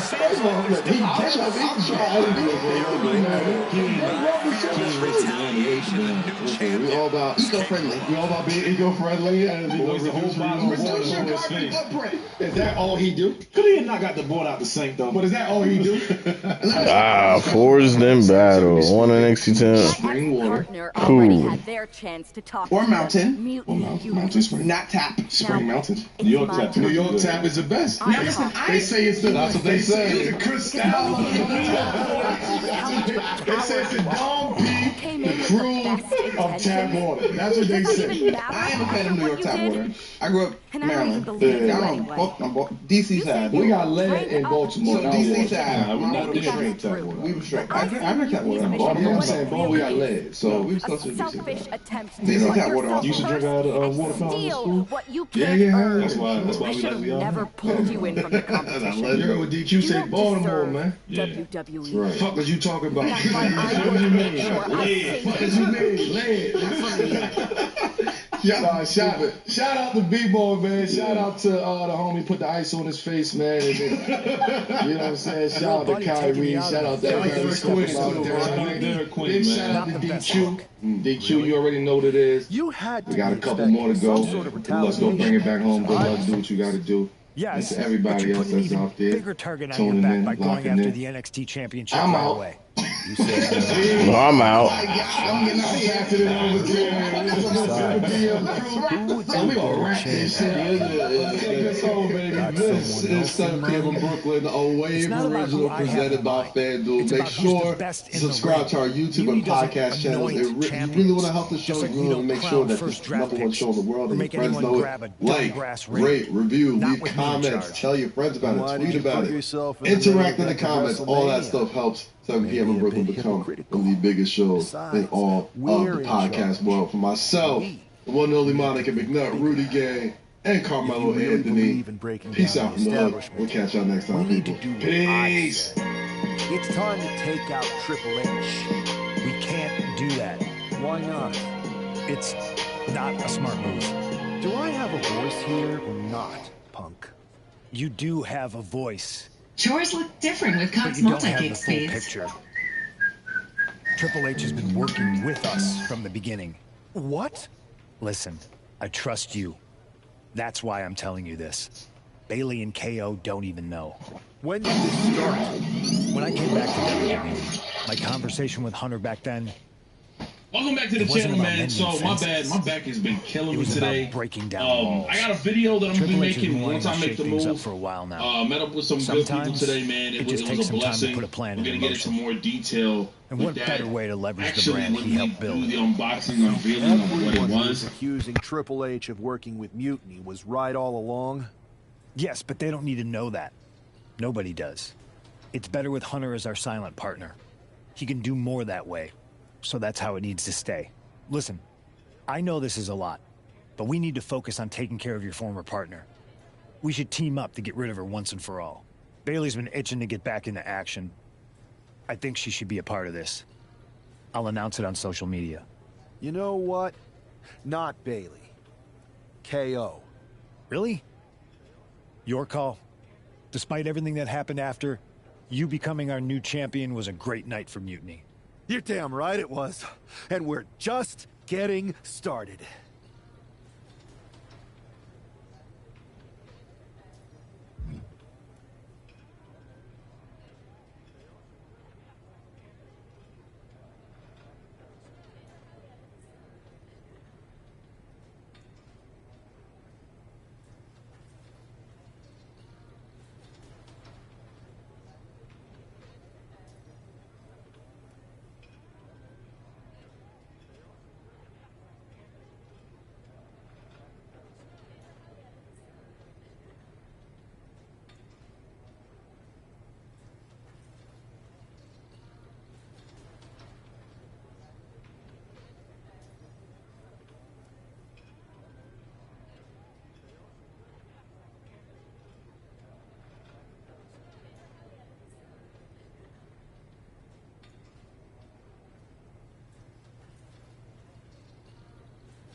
On the ground. Frustration. Well, if it isn't our new champion, congratulations. What a rude clapback after the fact. Your old partner's clearly jealous. Well, that's never happened. Down that entry ramp that Jade Cargill is slowly now staring her down. Shit. Will enter WWE as the ringmaster. All those little size-up moments. Ladies, your plates are already full. Wow. Get back to that one. It's His moment was finally here. Yeah. Better things after King of the Ring, after I win it all. And nothing would be the same again. Yo, the whole 316, and I just whooped her ass. I can never pronounce that word. What is it? P-Psalms? The Psalms? Is the P silent? I don't know. Oh. Hey, it's my fucking son. I don't want to play with girl toys. Raise your kids how you raise your kids. I don't give a fuck how y'all feel. Straight like that. So some people ain't raising their kids at all. But I'm going to raise mine how I raise them. straight routine of me getting on MJF about playing with a girl. I don't want my fucking son playing with no girl toy. Then I talked to my son, because he ain't gonna be so cultured. He gonna be, I talked to him like that because it's my son. Let me father him house father. He gonna be a man.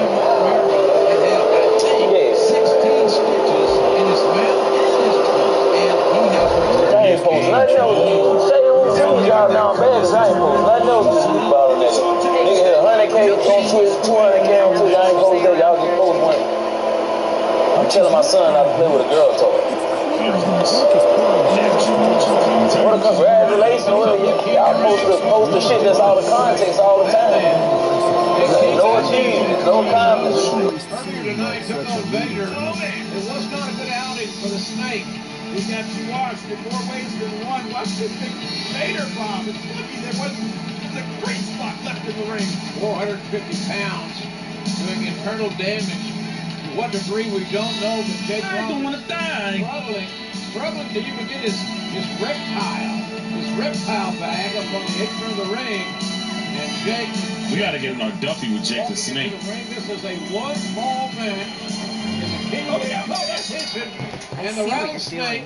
And I don't appreciate that he is wanting to end this quickly. Oh, look at this, JR. What's he doing to him? He's stopping a mud hole and Jake the Snake. And now he is walking and dry. Nothing but high impact intensity from a relentless, If I get to dominate the women's division and crush dummies along the way, then who cares? Like a tit steak.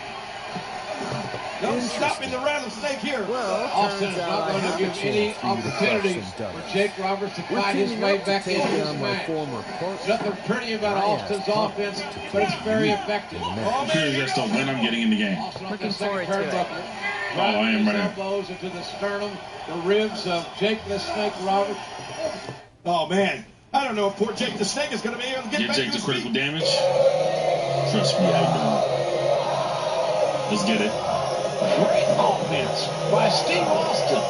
So this was when, I remember, after 15, they went a little bit more arcadey on it. They had to like, okay, let's see what direction we're going to go. Not that much, though. But we're still trying to do simulation. Take me a little break. I'm a little tired. Thanks for checking out the channel. I'll be back. Nah, not going to happen. In the reversal.